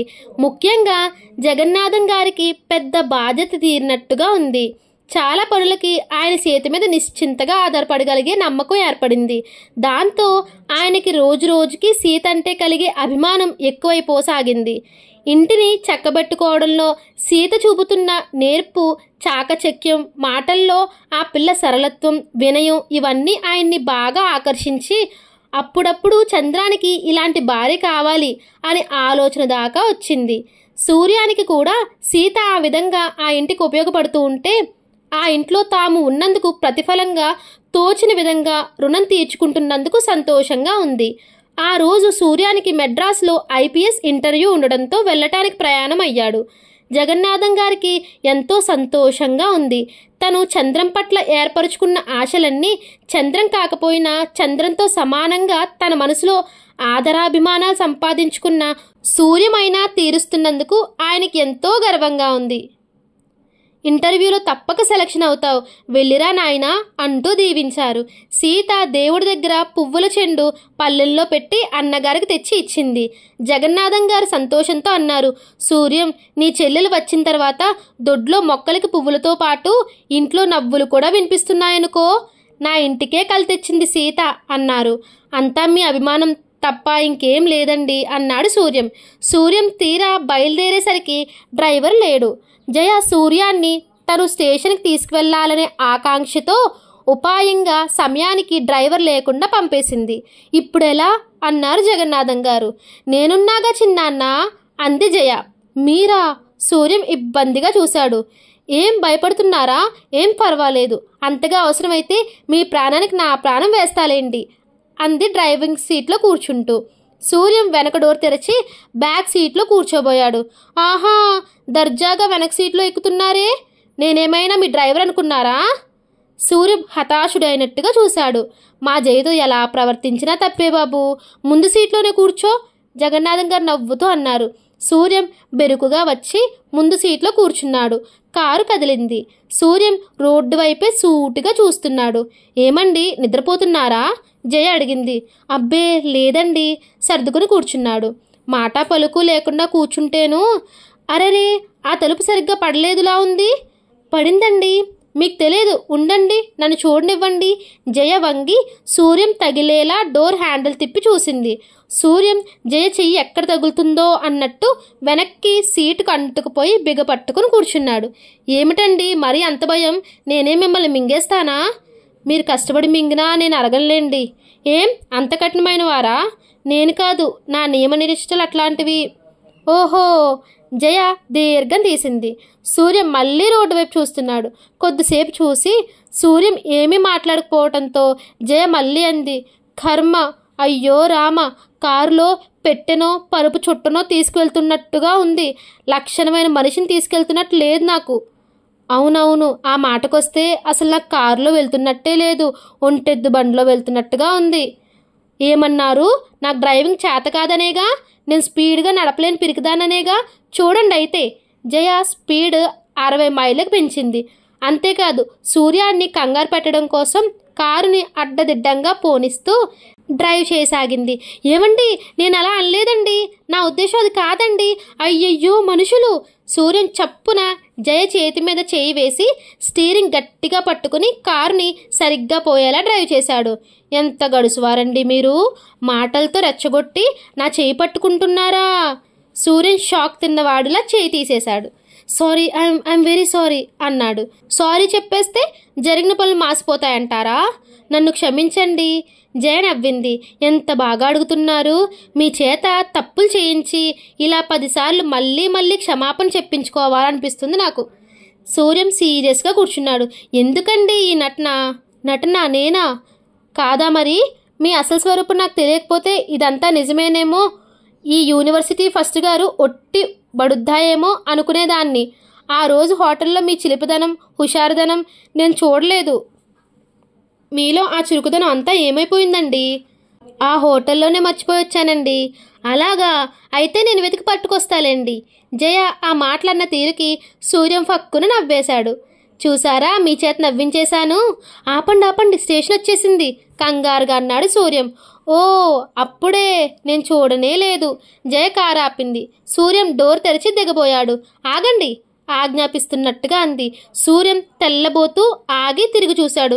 మిమ్మల్ని ఇంత కష్టపడి తీసుకొచ్చాను కదా, కనీసం థ్యాంక్స్ అయినా చెప్పరేం నాకు? భలేవారే, నన్ను భుజాన్ని వేసుకుని మోసుకొచ్చినట్టే మాట్లాడుతున్నారే. సరే, thanks, many many thanks. Madras నుంచి మీకు ఏమైనా కావాలా? ఊహు, నన్ను గుర్తుపెట్టుకొని పరీక్ష బాగా వ్రాసిరండి చాలు. కొంతమందిని మర్చిపోదామన్నా మర్చిపోలేం. గుర్తుపెట్టుకున్నంత మాత్రాన ఒరిగేది కూడా ఏమీ ఉండదు. ఎంత తెలివైన వారండి. తెలివి ఉన్నవాడిని కాబట్టే నా హద్దులు తెలుసుకుని నేను ప్రవర్తిస్తున్నాను. వస్తాను, సెలవు. చిట్టిబాబు సరోజ మ్యాట్ని మూవీ చూసి ఇంటికి తిరిగి వస్తున్నారు. వర్షం ప్రారంభమైంది. చిట్టిబాబు స్కూటర్ ఆగిపోయింది. అతను దాన్ని దిగి రిపేర్ చేయడం ప్రారంభించాడు. అబ్బా, వర్షం ఎక్కువవుతుంది. తడిసి ఇంటికి వెళ్ళానంటే అమ్మ తల వాచేలా చివాట్లు పెడుతుంది గునుస్తూ అంది సరోజ. ఒక్క నిమిషం సరు, అయిపోయింది. పెద్ద లక్షాధికారిని చెబుతావు, వెదో స్కూటర్ నువ్వును. ఇదైనా సరిగ్గా నడుస్తుందా అంటే కుంటి గుర్రంలా 2 అడుగులు ముందుకేసి 4 అడుగులు వెనక్కేస్తుంది. ఒట్టి డమడమాలు బండి.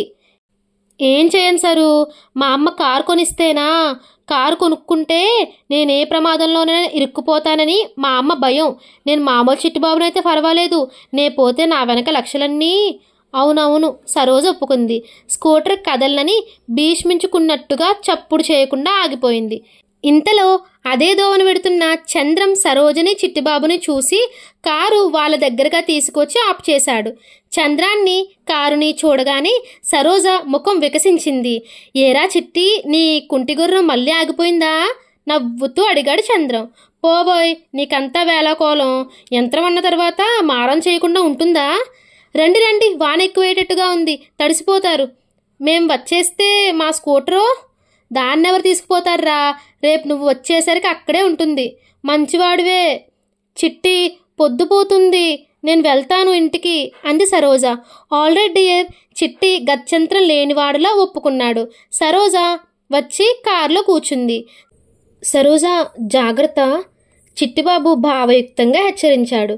ఏం పర్వాలేదు చిట్టి, సరోజ చేయి ఊపింది. దోవలో వస్తుండగా చంద్రం అడిగాడు, ఎక్కడి నుంచి వస్తున్నారు మీరు? సినిమా నుంచి. చంద్రానికి సరోజని చిట్టిబాబుని గురించి హెచ్చరించాలని చాలా రోజుల నుంచి ఉంది, కానీ దానికి తగిన అవకాశం దొరకలేదు. సరోజని మెల్లమెల్లగా మాటల్లోకి దింపాడు. చిట్టిని గురించి నీ అభిప్రాయం ఏమిటి సరోజా? సరోజ విచిత్రంగా చూసింది. ఏముంది, చాలా మంచివాడు, డబ్బున్నవాడు. మంచివాడు నిజమే, నేను ఒప్పుకుంటాను. కానీ డబ్బున్నవాడు మాత్రం కాదు మిస్టర్ చంద్రం. సారీ సరోజ, డబ్బున్న వ్యక్తిని పెళ్లి చేసుకుని జీవితాన్ని సరదాగా నిశ్చింతగా గడపాలని నీ ఆశయం నేను ఏనాడో గ్రహించాను. సరోజ, నువ్వు జీవితంలో మోసపోకూడదు. ఇది స్నేహితుడిగా నా ఆకాంక్ష. అమాయకురాలైన ఒక అమ్మాయి జీవితం నాశనం అవుతుంటే చూస్తూ ఊరుకునే కంటే ఉన్న విషయం చెప్పేసి స్నేహితుడి ముందు కృతజ్ఞుడిగా నిలబడినా పర్వాలేదు అనిపించింది నాకు. మీరనేది నాకు అర్థం కావడం లేదు. ముందిది చెప్పు, నీకు కావాల్సింది చిట్టిబాబా అతని డబ్బా? బాగుంది, అదేం ప్రశ్న? నిజాన్ని ధైర్యంగా చెప్పు సరోజా. చిట్టిబాబుతో కలిసిన డబ్బుతో ఉన్న చిట్టిబాబు. అయితే నా మాట విని ఒక్కసారి వాళ్ళ ఊరు వెళ్ళి స్వయంగా చూసిరా. నీ కళ్ళతో నువ్వే నిజాన్ని గ్రహిస్తావు. అంటే మీ ఉద్దేశం? చిట్టిబాబు నువ్వు అనుకున్నట్లు డబ్బు గలవాడు కాదు. అందినంత వరకు అప్పులు చేసి హై క్లాస్గా ఖర్చు పెడుతూ ఉంటాడు. నా సూట్లు సైజ్ చేయించుకొని తొడుక్కుంటూ డబ్బున్న వాడిలా ఫోజులు పెడతాడు. వాడు ఫోజులు ఎవ్వరికీ అన్యాయం చేయనంత వరకు నాకేం బాధలేదు. కానీ చూస్తూ జీవితం మీద అన్ని ఆశలు నమ్మకాలు ఏర్పరచుకున్న నీలాంటి వాళ్ళు బోల్తా పడుతూ ఉంటే నేను ఊరుకోలేక చెప్తున్నాను. సరోజ, చిట్టిబాబు మీద నాకేం ద్వేషం కానీ అసూయ కానీ లేవు. సరోజ స్తబ్దురాలిగా కూర్చుండి పడిపోయింది. మనసంతా చేదు పదార్థం నమిలినట్టుగా ఉంది. చిట్టిబాబు అలా మోసం చేసే మనిషా? ఇది నిజమా, లేక చంద్రన్ తామిద్దరిని వేరు చేయాలని ఆడుతున్న నాటకమా? అతన్ని చూస్తే అలాంటి మనిషిలా లేడు. ఏమో, ఏది నిజమో ఎలా తెలుస్తోంది? చంద్రం హెచ్చరికతో నిద్రపట్టిన సరోజ ఏమైతే అదయిందని సాహసం చేసి సరాసరి చిట్టిబాబు స్వంత ఊరు వెళ్ళింది. సరోజ వెళ్ళేసరికి మొండిగోడలు ప్రహారీగా ఉన్న పెంకుటింటి ముందు మహాంకాళి పెద్ద పేడకుప్ప ముందుకు పెట్టుకొని పిడకలు చేస్తుంది. ఆ ఇల్లు అవతారం చూసేసరికి సరోజకి నీరసం వచ్చింది. చిట్టిబాబు గారి ఇల్లు ఇదేనా అని అడిగింది. చిట్టిబాబు గారా? మహాంకాళి ఆశ్చర్యపోతూ సరోజని యగాదిగా చూసింది. అవును, నేను ఆయన స్నేహితురాల్ని. ఓ నువ్వా? మహాంకాళి ఆనందంగా లేచి వచ్చింది. రామ్మారా అంటూ ఆదరంగా ఆహ్వానించింది. నువ్వెవరు? ఈ ఇంట్లో పని మనిషివా? మహాంకాళి అవతారం అక్షరాలా అలాగే ఉంది. ఏమమ్మోయ్, ఏం మాట్లాడుతున్నావు? పేడ చేసిన వాళ్ళంతా పని మనుషులు అయిపోతారా ఏమిటి? ఏదో గొడ్డు గోదా ఉన్నాయి కాబట్టి పిడకలు చేసుకుంటున్నా, తప్ప? తప్పేం లేదు, క్షమించండి. చిట్టిబాబు మీకేమవుతాడు? నా కొడుకమ్మా, నా పేరు మహాంకాళి గారు. ఓ అయితే వస్తా. సరోజ గిరుక్కున వెనక్కి తిరిగి వెళ్ళిపోయింది. అయ్యయ్యో, కాబోయే కోడలివి ఇలా వచ్చి అలా వెళ్ళడం ఏమిటి? చోద్యం. రా రా, లోపలికి రా. మహాంకాళి అడ్డంగా వచ్చి నిలబడింది. నేను కాబోయే కోడలని ఎవరు చెప్పారు మీకు? ఇంకెవరు, మా చిట్టే. లోపలికి రా. సరోజ గత్యంతరం లేని దానిలా బలవంతం మీద లోపలికి పోయింది. ఇంట్లో ఏ మూల చూసినా ఏ కాస్త ఐశ్వర్య చిహ్నం కూడా కనిపించడం లేదు.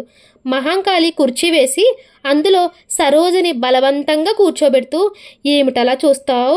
ఇల్లా? ఏదో మీరు పెద్ద పెద్ద మేడల్లో ఉంటారు, మా కొంప నచ్చుతుందా తల్లి? నేను పెద్ద పెద్ద మేడల్లో ఉంటానని ఎవరు చెప్పారు మీకు? ఏం సోద్యంగా మాట్లాడుతున్నావు? మీ నాన్నగారు లక్షాధికారి అయినప్పుడు మేడల్లో ఉండక పూరుపాకలో ఉంటావా? అయినా ఇదేం సోద్యం? ఒక్కగానొక్క పిల్లవి కదా, నీ ఇష్టం వచ్చిన పిల్లాడికి ఇచ్చి చేయక అదేం అహంకారం? మా నాన్న లక్షాధికారి కాదు.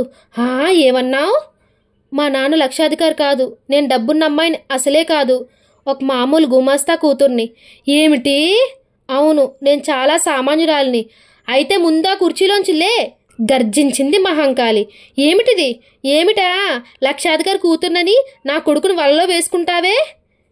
వలలో వేసుకుంది నేను కాదు, నీ కొడుకు. డబ్బున్న వాడినని చెప్పి నన్ను మోసం చేశాడు, వట్టి నీచుడు. ఏమిటే పేలుతున్నావు? నా కొడుకు నీచుడా? మాటలు జాగ్రత్తగా రాని. ఏం చేస్తావేం?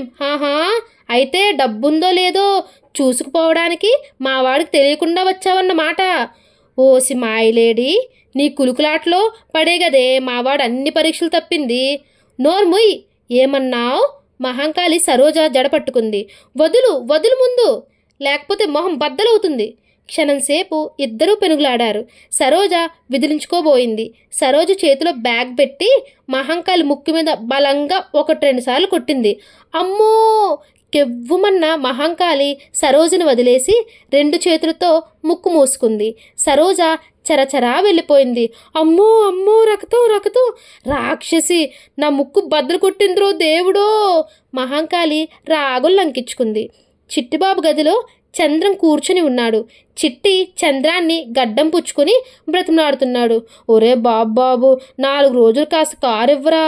కొనేశానని చెప్పి సరోజను ఒప్పించి ఆ 3 ముళ్ళు వేసేస్తాను. మా తండ్రివి కదురా. పోరా ఇడియట్, నా డబ్బుతో నువ్వెంతైనా సుఖపడు, నేను కాదన్ను. కానీ అమాయకురాలైన ఒక ఆడపిల్లని మోసం చేస్తానంటే మాత్రం ఊరుకోను. ఆ పాపం నాకు చుట్టుకుంటుంది. అయినా చిట్టి, ఎందుకురా ఈ అబద్ధాలు? సరోజుకు ఉన్న విషయం చెప్పేస్తే సరిపోలా? అమ్మో, ఇంకేమైనా ఉందా? నా మొహం బద్దలు కొట్టి నా చెవులు కోసి మెల్లో తగిలించుకుంటుంది. అందుకని ఈ అబద్ధంతో ఎన్నాళ్ళు బ్రతుకుతావురా పెళ్ళయ్యే వరకు? ఒరేయ్, ఎంత అదృష్టం చేస్తే సరోజు లాంటి మనిషి భార్యగా దొరుకుతుందిరా. 100 అబద్ధాలు ఆడైనా ఒక పెళ్లి చేయమన్నారు. లక్షాధికారిని అని ఒక చిన్న అబద్ధం ఆడి నా పెళ్లి నేను చేసుకుంటున్నాను. ఇందులో తప్పేముందిరా? ఏముందా? నన్నడుగు, చెబుతాను. ఇద్దరు ఉలిక్కిపడి తిరిగి చూశారు. గది గుమ్మంలో సరోజ నిప్పులు చెరుగుతున్న కళ్ళతో అపరకాళికాదేవిలా నిలబడి ఉంది. సరోజా! చంద్రం చప్పులు లేచి ఎదురు వెళ్ళాడు. సరోజ అగ్నివర్షం కురిపిస్తున్న చూపులతో చిట్టిబాబును చూస్తూ అంది. ఇలాంటి అరువు బ్రతుకు ఎరువు బ్రతుకుతోనే కదూ నన్ను మోసం చేశావు? నీకు పెళ్లి కావాలి కదూ?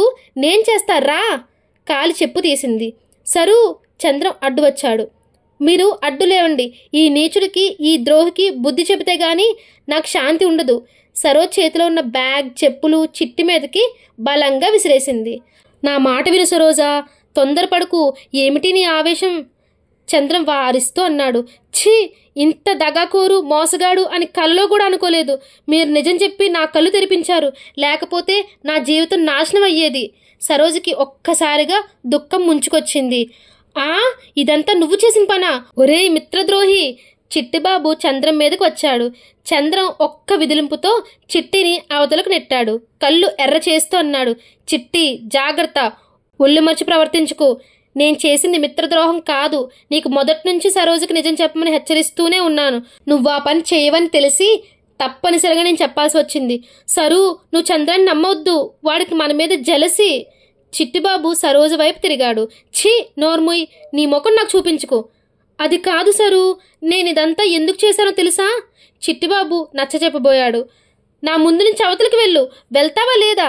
సరోజ మళ్ళీ ఫ్లవర్ వాస్ తీసుకుని చిట్టిబాబు వైపు వచ్చింది. చిట్టిబాబు రూమ్లోంచి వెళ్ళిపోయాడు. గుమ్మం దగ్గర హతాశురాలైనట్టుగా వెక్కి వెక్కి ఏడుస్తూ నిలబడింది సరోజ. చంద్రం వెనుకగా వచ్చాడు. సరు, ఏమిటి పిచ్చితనం? జీవితం నాశనం కానందుకు సంతోషించక మీ మీ మీ మేలు జన్మలో మర్చిపోలేను. నన్ను అపార్థం చేసుకోలేదు కదా? మిమ్మల్నా?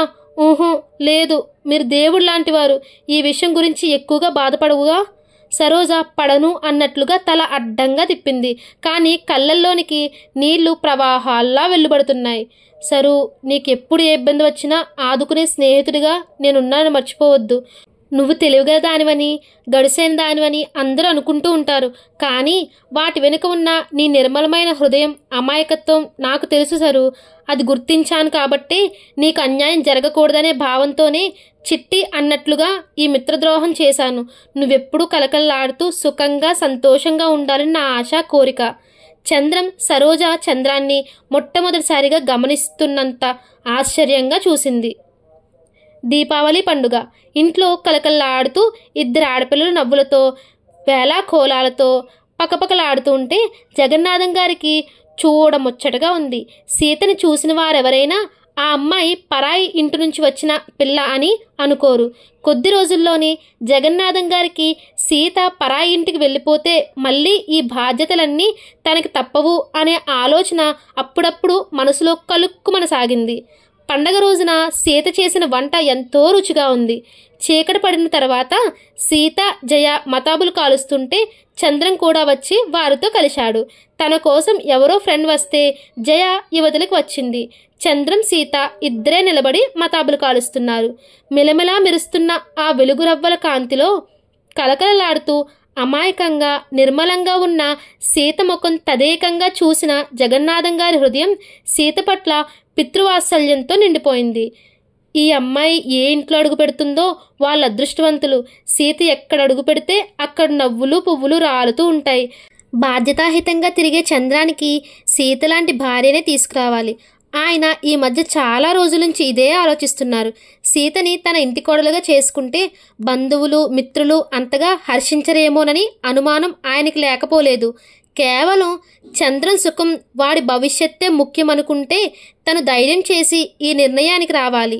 జగన్నాథం గారు ఆ మర్నాడు జయతో పాటు సీతకి మంచి చీర, ఒక నెక్లెస్, గాజులు తెప్పించారు. జయని పిలిచి సీతకి అవి ఇవ్వమని చెప్పారు. నాకా ఇంత ఖరీదు గలవి ఎందుకు? అమాయకంగా కంగారుగా జయ వైపు చూసింది సీత. ఇవి నీ విలువకు మించినవేవి కాదమ్మా, చీర కట్టుకుని ఆ నగలు పెట్టుకునిరా అన్నాడు జగన్నాథం. సీత అవి తీసుకుని వెళ్ళిపోయింది. జగన్నాథం మెల్లగా కదిపాడు. జయ, సీతను గురించి నీ అభిప్రాయం ఏమిటి? చాలా మంచిది చిన్నాన్న. సీత అడుగుపెట్టిల్లు స్వర్గం అవుతుంది. మన ఆచారాలకి, సంస్కృతికి సీత నిజంగా ప్రతిబింబంలా అనిపిస్తుంది చిన్నాన్న. అవునమ్మా, నాకు కూడా అలాగే అనిపిస్తోంది. మన ఇల్లు ఎప్పుడూ కలకల్లాడుతూ ఉండాలంటే సీత మన ఇంట్లోనే ఉండాలనిపిస్తుందమ్మా. అదెలా సాధ్యం చిన్నాన్న? పెళ్లి చేసి పరాయి ఇంటికి పంపాల్సిన పిల్ల. సీత వెళ్ళాల్సిన పరాయి ఇల్లే మన ఇల్లు ఎందుకు కాకూడదమ్మా? సీతని చంద్రానికి చేసుకుంటే చిన్నాన్న తెల్లబోయినట్లు చూసింది జయ. నేను బాగా ఆలోచించాను జయ. దారి తప్పిన వాడి జీవితం ఒక దారికి రావాలంటే సీత లాంటి శాంతం, సహనం గల అమ్మాయే కావాలి. నాకు ఎలాగూ కట్న కానుకల మీద ఆపేక్ష లేదని నీకు తెలుసు కదా. నా ఇంటికి కోడలిగా రాబోయే వ్యక్తి నిదానం ప్రధానంగా ఉండాలి. నేను కావాలనుకున్న అర్హతలన్నీ సీతలో ఉన్నాయి. ఇకపోతే అంతస్తులు బేరమంటావా? రేపు సూర్యం ఏదైనా మంచి ఉద్యోగం చేస్తే వాళ్ళు మనతో సమానంగా అవుతారు. ఏమంటావ్? నీ ఉద్దేశం చాలా బాగానే ఉంది చిన్నాన్న. కానీ చంద్రం అన్నయ్య సీతకి చదువు సంజలు లేవని. వాడు మాత్రం పెద్దగా చదివాడటమ్మా. ఎందుకొచ్చిన చదువమ్మా? సంస్కారం లోపించిన చదువులు ఉన్నా ఒకటే లేకపోయినా ఒకటే. చదువుకున్న వాళ్ళల్లో మాత్రం మూర్ఖులు లేరంటావా? నిజమే చిన్నాన్న. ఇంతలో సీత రావటంతో ఇద్దరి ప్రసంగం ఆగిపోయింది. కొత్త చీర కట్టుకుని వచ్చిన సీత జగన్నాథం గారి పాదాలకు నమస్కరించింది. లేమ్మాలే, పసుపు కుంకుమలతో 100 ఏళ్ళు వర్ధిల్లు. ఇంతలో సూర్యం కూడా అక్కడికి వచ్చాడు. అతని చేతిలో చెల్లెల కోసం తెచ్చిన చీర ప్యాకెట్ ఉంది. జగన్నాథం గారు సూర్యని చూడగానే ఆనందంగా, రా నాయనా రా, నేనే నీకోసం చూస్తున్నాను. ఈ పండగ పూట నీకో మంచి వార్త వినిపించాలనుకుంటున్నాను అన్నాడు. ఏమిటండి అది? ఆసక్తిగా అడిగాడు సూర్యం. నీకు అభ్యంతరం లేకపోతే నీ చెల్లెలని మా ఇంటి కోడలుగా చేసుకోవాలనుంది. సూర్యం సీత ఇద్దరు తెల్లబోయినట్టు ఆయన వైపు చూశారు. జగన్నాథం తృప్తిగా అన్నారు. ఇందులో ఆశ్చర్యకరమైన సంగతి అంతగా ఏం లేదు సూర్యం. మీ నాన్న నా కోసం చేసిన త్యాగానికి ఈ రూపంగా రుణం తీర్చుకోవాలని ఉంది. ఏమంటావు నువ్వు? నేనేమంటాను? మా పట్ల మీరు చూపుతున్న మంచితనం, ఆత్మీయత ఇంత హద్దులేనిదని నేనెప్పుడు అనుకోలేదు. ఈ అదృష్టం సీతది కాదు, నాది. దాని భవిష్యత్ నా భవిష్యత్తుగా భావించుకొని చిన్నతనమైన పెద్ద బాధ్యత నెత్తిన వేసుకొని తల్లి తండ్రి నేనే అయి నా కంటి పాపలా పెంచుకున్నాను. సూర్యం కళ్ళు చెమర్చాయి. ఎప్పుడూ అనుకుంటూ ఉండేవాడిని, కానీ కట్నం ఇవ్వలేని నేను దానికి మంచి సంబంధం ఎలా తేగలనా అని. మీరు నిజంగా దైవస్వరూపులు. సూర్యం హఠాత్తుగా వంగి ఆయన పాదాలు కళ్ళకద్దుకున్నాడు. సీత అప్పటికే సిగ్గుతో అక్కడి నుంచి పారిపోయింది. కొద్దిసేపు అయిన తర్వాత సీత అన్నగారు తెచ్చిన చీరని విప్పు చూస్తోంది. అక్కడే ఉన్న జయ ఆ చీరను లాక్కుని చూసి, అమ్మో, చీరల సెలక్షన్ అన్నయ్యకి బాగా తెలుసే. ఈ చీర చాలా బాగుంది అంది. నీకంతగా బాగుంటే నువ్వే తీసుకో జయ అంది సీత అమాయకంగా. అమ్మో, చెల్లెల కోసం తెచ్చిన చీర నేను తీసుకుంటే? సీత జయ నోరు చేత్తో మూసేస్తూ, మా అన్నయ్య చాలా మంచివాడు, ఏం అలా అనుకోడు. జయ నువ్వు కాదనుకు, తీసుకోవాలి ఒట్టు అంది. జయ ఆ చీర తీసుకోవటానికి అట్టే అభ్యంతరం పెట్టలేదు. సాయంత్రం జయ ఆ చీర కట్టుకొని ముస్తాబయింది. సూర్యం తను తెచ్చిన చీర జయ కట్టుకోవటం చూసి ఆశ్చర్యపోయి చెల్లెల్ని పక్కకు పిలిచి అడిగాడు. ఆ చీర జయకి చాలా నచ్చిందన్నయ్యా, అందుకనే నేనే ఇచ్చేశాను అంది సీత. సాయంత్రం జగన్నాథం ఫ్యాక్టరీలో మిఠాయిలు పంచిపెట్టడానికి వెళ్ళాడు. చంద్రం ఇంటిలో లేడు. సీత వంట ఇంట్లో పనిలో ఉంది. జయ సూర్యం కూర్చుని ఉన్న చోటికి వచ్చింది. సూర్యం చదువుకుంటున్నాడు. ఏవండోయ్ పోలీస్ ఆఫీసర్ గారు, ఈ చీర నాకెలా ఉంది అంది. చీర బాగానే ఉంది అన్నాడు సూర్యం. అంటే మీ ఉద్దేశ్యం నేను కట్టుకుంటే బాగాలేదనా? మీరు కట్టుకుంటే బాగానే ఉంది, కానీ మీ అంతస్తుకు తగినట్టుగా లేదు. పేదగా సాదగా ఉంది. ఎన్నడూ పట్టులు సిల్కులు ఫారెన్ ఐలాండ్స్ కట్టే మీకు నిజంగా చెప్పాలంటే ఎరువు తెచ్చుకునో ఎవరినో బలవంతంగా అడిగి లాక్కునో కట్టుకున్నట్టుగా ఉంది. ఏమోనబ్బా, ఆ ఖరీదులు వెలలు నాకు తెలియవు. నాకు నచ్చి కట్టుకున్నాను అంతే. సూర్యం మళ్ళీ చేతిలో ఉన్న పుస్తకంలోకి చూడటం ప్రారంభించాడు. మీరంతా కృతజ్ఞులు కోపంగా అంది. నేనా? ఉలిక్కి పడుతూ అడిగాడు. మీరు తెచ్చిన చీర కట్టుకున్నాను కదా, కనీసం నాకు థ్యాంక్స్ అయినా చెప్పారా మీరు? నేనా? కాకపోతే నేనంటారా? మా డాడీ 400 రూపాయల చీర తెచ్చినా నన్ను బ్రతిమలాడితే గాని కట్టుకోను నేను. మీరు తెచ్చిన చీర మీరు అడగకుండానే కట్టుకున్నాను. ఓ అయితే థ్యాంక్స్. బాగానే చెప్పారులేండి. ఏడ్చి విందు చేయించుకున్నట్టుంది.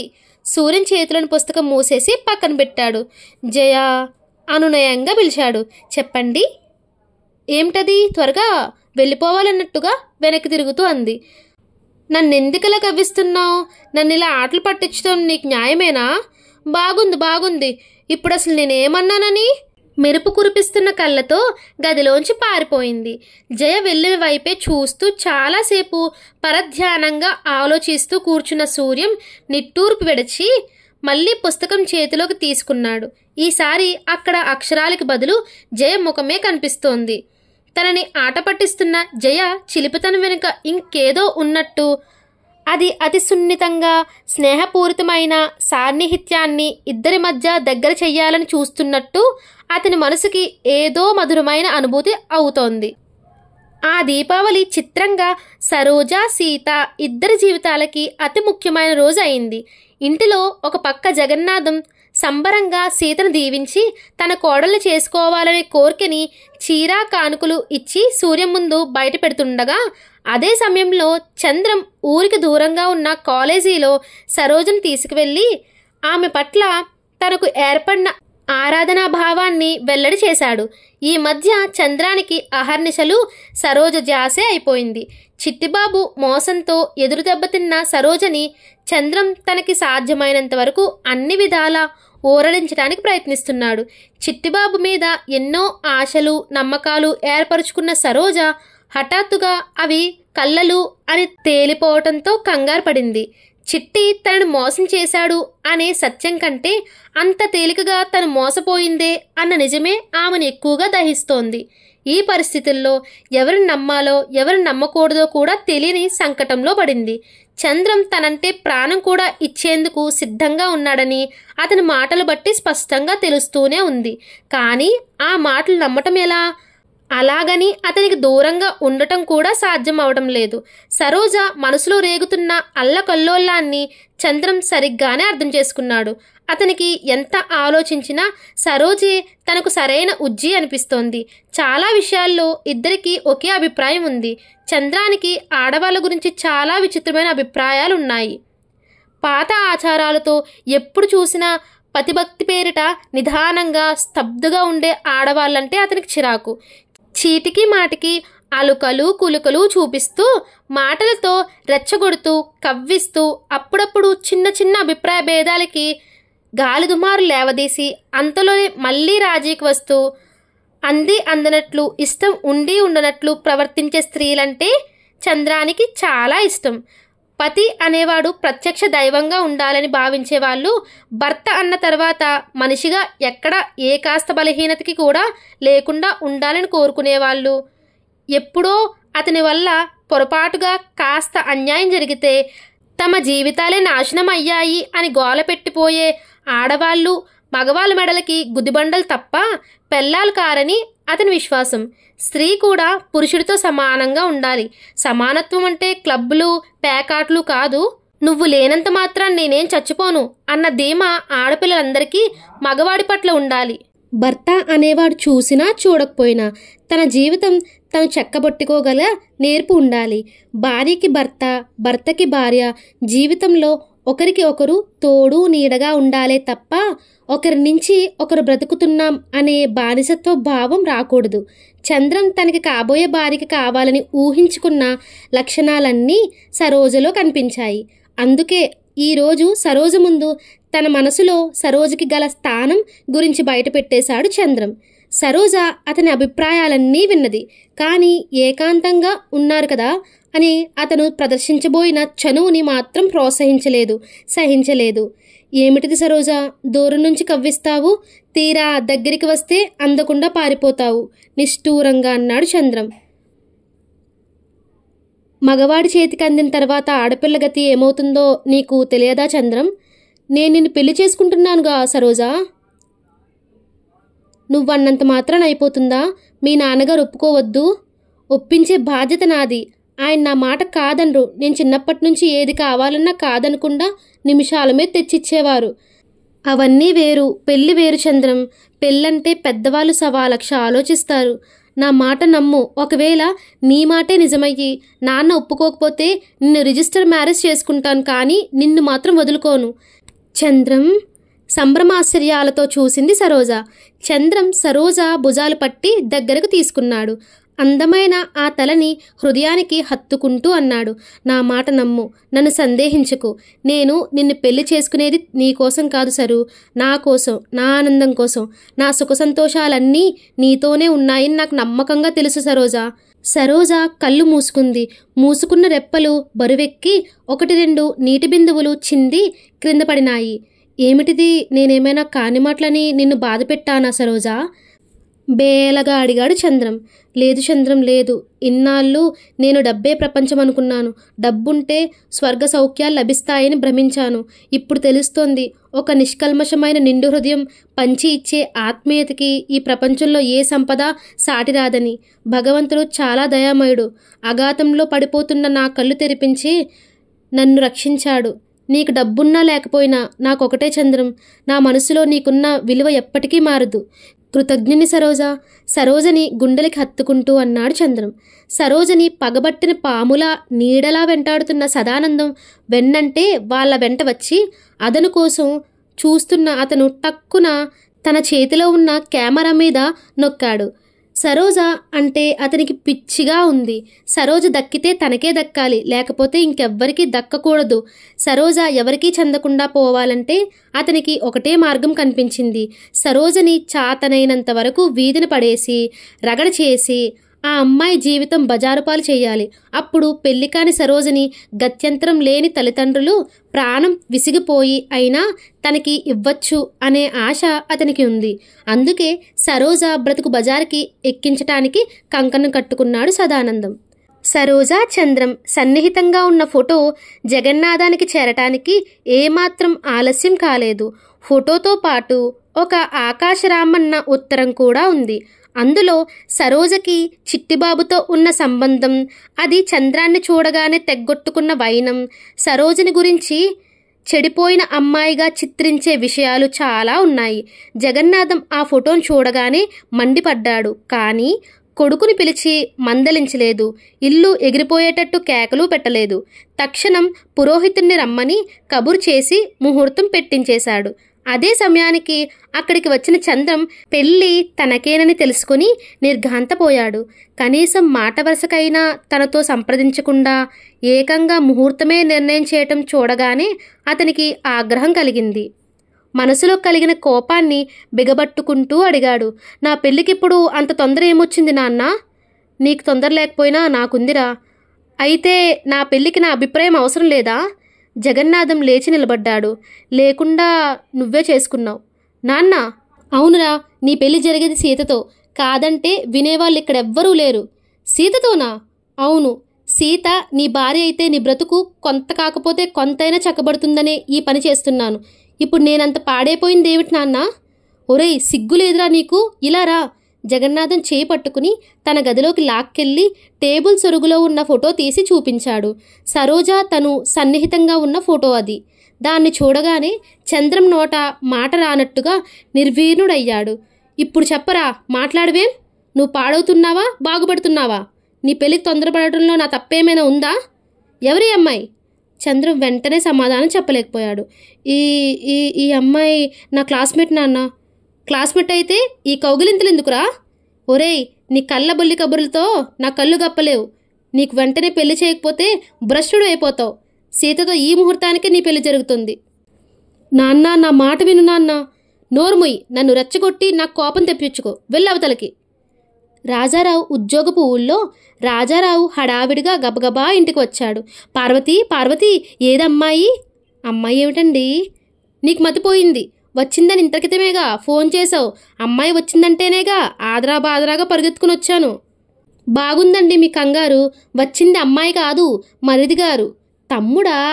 పార్వతి, నువ్వు ఒట్టి కంగారు మనిషివి. తమ్ముడు వస్తే అమ్మాయి వచ్చిందని చెప్పావేమిటి? ఏడీవాడు? జగన్నాథం వచ్చాడు అక్కడికి. ఏరా, ఏమిటి ఇంత హఠాత్తుగా ఊడిపడ్డావు? సంబంధం కుదిరిందన్నయ్య చంద్రానికి. గుడ్. పెళ్లి కూతురు ఎవరు? ఎంతవరకు చదివింది? తండ్రి ఏం చేస్తున్నాడు? కట్నం ఎంత ఇస్తారట? పెళ్ళెవరో కాదన్నయ్య, మన సీతే. సీత? ఏ సీత? అదేనండి, మరిది కోసం చచ్చిపోయిన వీరయ్య లేడు, అతని కూతురు. వీరయ్య కూతురా? ఓహో, సూర్యం చెల్లెలు సీత. అట్లా చెప్పవేం? ఏమన్నావు? సీతతో చంద్రానికి సంబంధం ఖాయం చేసావా? నీకేమైనా మతిపోయిందట్రా? కాదన్నయ్య, సీత చాలా యోగ్యురాలు, బుద్ధిమంతురాలు. అంటే చంద్రం కాడా? ఈ మధ్యన వాడి ప్రవర్తన ఏమీ బాగోలేదు. చదువు మీద జాస లేదు. ఎంతసేపు పార్టీలు, పిక్నిక్లు, స్నేహాలు. ఒరేయ్, ముందు ఒక్క మాట అడుగుతాను చెప్పు. ఈ పెళ్లి విషయంలో నన్ను సలహా అడగడానికి వచ్చావా, నీ నిర్ణయం చెప్పడానికి వచ్చావా? Answer to the point. Quick. Jagannatham సమాధానం చెప్పలేనట్టు చూస్తున్నాడు. రాజారావు ఆలస్యం భరించలేనివాడిలా తనే అన్నాడు, సలహా అడగడానికి వస్తే నాకు ఈ పెళ్లి ఏమాత్రం ఇష్టం లేదు. ఎందుకంటావా? బియ్యానికైనా కయ్యానికైనా సమాన పాయ ఉండాలి. లేదు, నిర్ణయం తీసుకున్నావా? ఆల్ రైట్, నాకేం అభ్యంతరం లేదు. తర్వాత మాత్రం అన్నయ్య చంద్రం కాపురం అలా అయింది ఇలా అయింది అంటూ నా దగ్గరికి రాకు, నేను ముందే చెబుతున్నాను. అలాగే అన్నయ్య, నవ్వుతూ అన్నాడు జగన్నాథం. ఈ పెళ్ళి మీ చేతుల మీదుగా జరగాలి వదినా. అలాగే నాయనా అంది పార్వతమ్మ.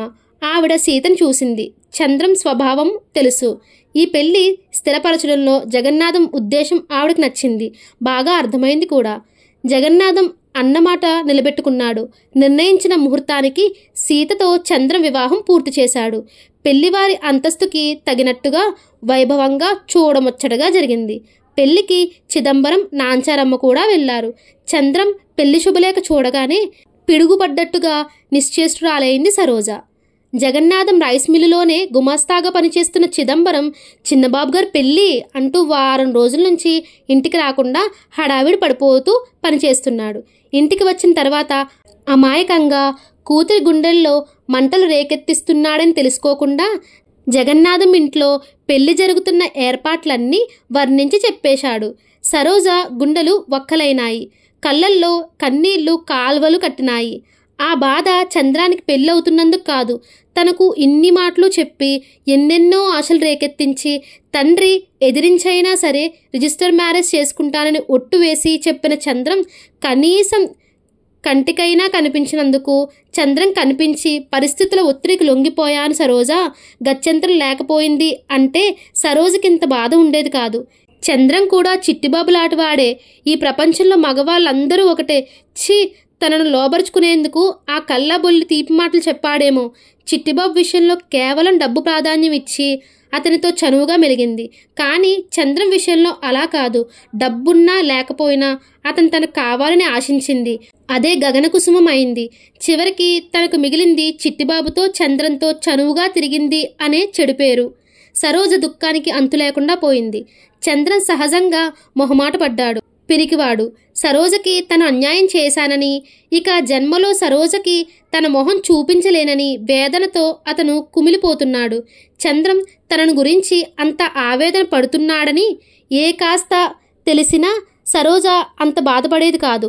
సీత మెల్లో తాలికట్టిన సీత భర్తగా తనకు ముద్రపడి వారం 10 రోజులు అవుతున్నా అతను సరోజని మర్చిపోలేకుండా ఉన్నాడు. అతనే పని చేయబోయినా సరోజే గుర్తుకు వస్తుంది. ఆ రోజు టపాలో చంద్రం పేరిట రిజిస్టర్ పార్సిల్ వచ్చింది.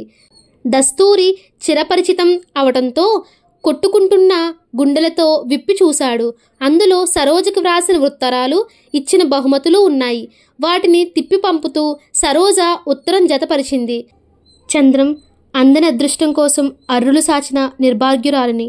పేదరికంలో పుట్టి డబ్బే జీవితంగా భావించి పై మెరుగుల కోసం ప్రాకులాడే నాలాటి ఆడపిల్లంతా పాఠం నేర్చుకోవాల్సిందే చంద్రం. చిట్టిబాబు విషయంలో అతనికంటే అతనికి ఉన్నదనుకున్న డబ్బుకే ఎక్కువ విలువ ఇచ్చాను. కానీ నీ విషయంలో అలా కాదు. నిండు మనస్సుతో డబ్బున్నా లేకపోయినా నిన్నే కోరుకున్నాను. మంచివాడివైన నీ సమక్షంలో నా జీవితం ఆడుతూ పాడుతూ గడిచిపోగల అదృష్టవంతురాల్ని అవుదామని అత్యాశకు పోయాను. నేనిన్నాళ్ళు చాలా తెలివిగలదానిననే అనుకుంటూ వచ్చాను. ఈరోజు తెలుస్తోంది నాలాంటి మూర్ఖురాలు, అమాయకురాలు ఇంకెక్కడా ఉండదని. నాలో ఆశ, అహం అన్నీ అంతరించిపోయాయి. మీ దాంపత్యం ఆదర్శ దాంపత్యం కావాలని మనస్ఫూర్తిగా కోరుతున్నాను. అందుకే ఈ ఉత్తరాలు, ఈ నగలు పంపేస్తున్నాను. నిన్ను శాశ్వతంగా పోగొట్టుకున్నా నేను వీటి జ్ఞాపకాలను భరించలేను. సరోజ. సరోజ నిజంగా తనకు ప్రతీకారం చేయదలుచుకుంటే ఈ ఉత్తరాలు మించిన సాధనం ఇంకొకటి లేదు. అవి దగ్గర పెట్టుకొని ఎంతైనా చేసి ఉండొచ్చు.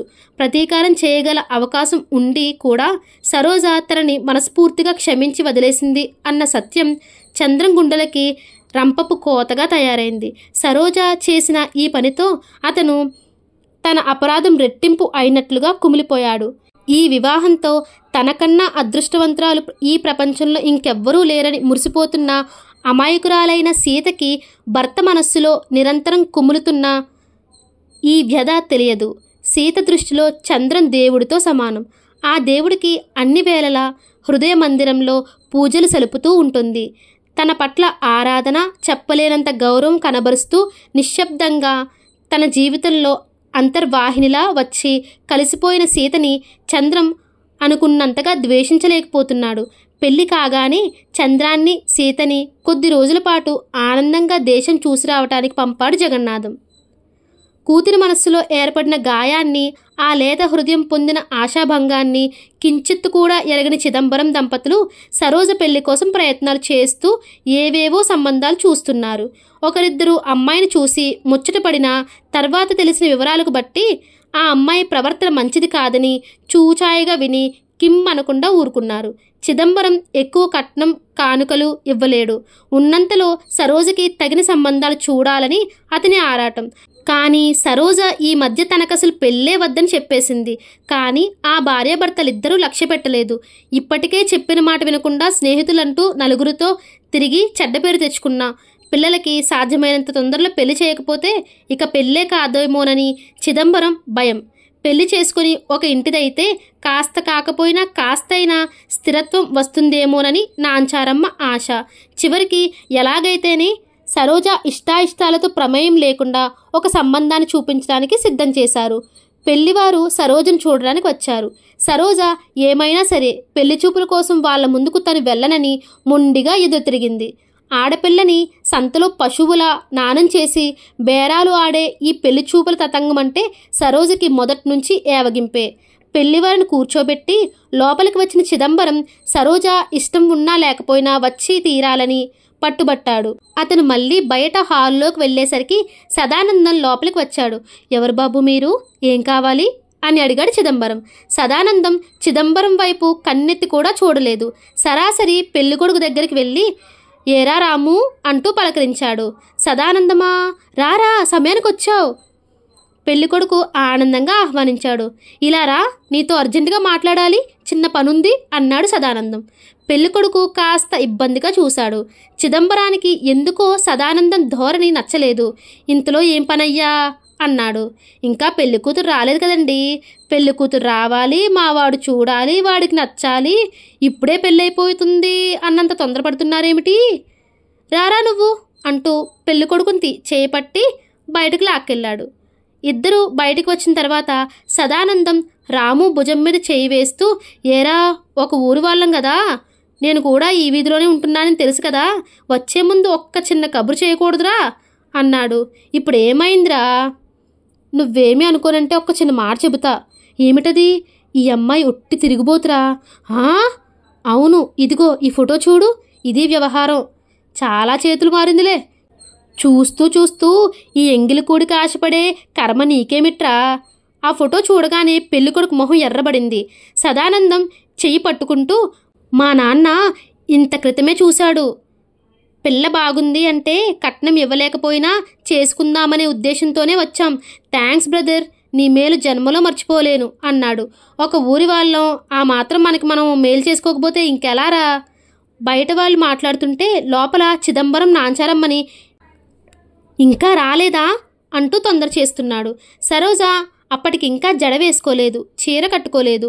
అతనికి అరికాలి మంట నెత్తికెక్కింది. ఇంకా ఇలాగే కూర్చున్నారా? ఇదిగో అయిపోయిందండి, క్షణంలో తీసుకువస్తాను, మీరు పదండి. నాంచారమ్మ కూతురికి బలవంతంగా జడవేస్తూ అంది. నాకు ఈ పెళ్ళి ఇష్టం లేదమ్మా, నాన్నకు నువ్వు చెప్పు, నన్ను బాధ పెట్టకండి. సరోజ హఠాత్తుగా తల్లి గుండెల్లో తలదాచుకుని బావురుమంది. నువ్వు కనిపించి వచ్చేయమ్మా, బాగుండదు. నాంచారమ్మ బ్రతిమలాడింది. ఇప్పుడే వస్తుంది బాబు, అయిపోయింది అన్నాడు చిదంబరం. ఈ సంబంధం ఇక మనం చూడనవసరం లేదు నాన్న, గంట పెట్టుకున్న ముఖంతో అన్నాడు పెళ్ళికొడుకు. అదేమిట్రా, ఏమైంది? పెళ్ళికి ఒక్క అందమే ముఖ్యం కాదు కదండి, గుణం కూడా కావాలి. అది ఆ అమ్మాయికి లేదని మా వాడికి తెలిసింది అన్నాడు సదానందం. చిదంబరం రెచ్చిపోయినట్టు చూస్తూ అన్నాడు. ఎవరయ్యా నువ్వు? పానకల్లో పొడకలా తయారయ్యావు. నేనెవరినో మీ అమ్మాయికి బాగా తెలుసు. మీ అమ్మాయి బ్రతికేమిటో నాకు బాగా తెలుసు. ఏమన్నావు? చిదంబరం సదానందం చొక్కా పట్టుకుని కొట్టడానికి చెయ్యెత్తాడు. సదానందం ఒక్క ఊపులో వదిలించుకున్నాడు. పగ, ద్వేషం నిండిన చూపులతో విషం గ్రక్కుతున్నట్లుగా అన్నాడు. ఎంతమంది నోర్లు మూయిస్తావయ్యా? అయినా పెడదారి పట్టిన పిల్లలకి పెళ్ళెందుకు? నీ చాదస్తం గాని కాస్త కళ్ళు మూసుకుంటే కనకవర్షం కురుస్తుంది. ఇదా బాబు అసలు సంగతి? అయితే వస్తాం, పెళ్లి పెద్దలు లేచారు. ఏమండి, నా మాట వినండి. చిదంబరం సర్ది చెప్పబోయాడు.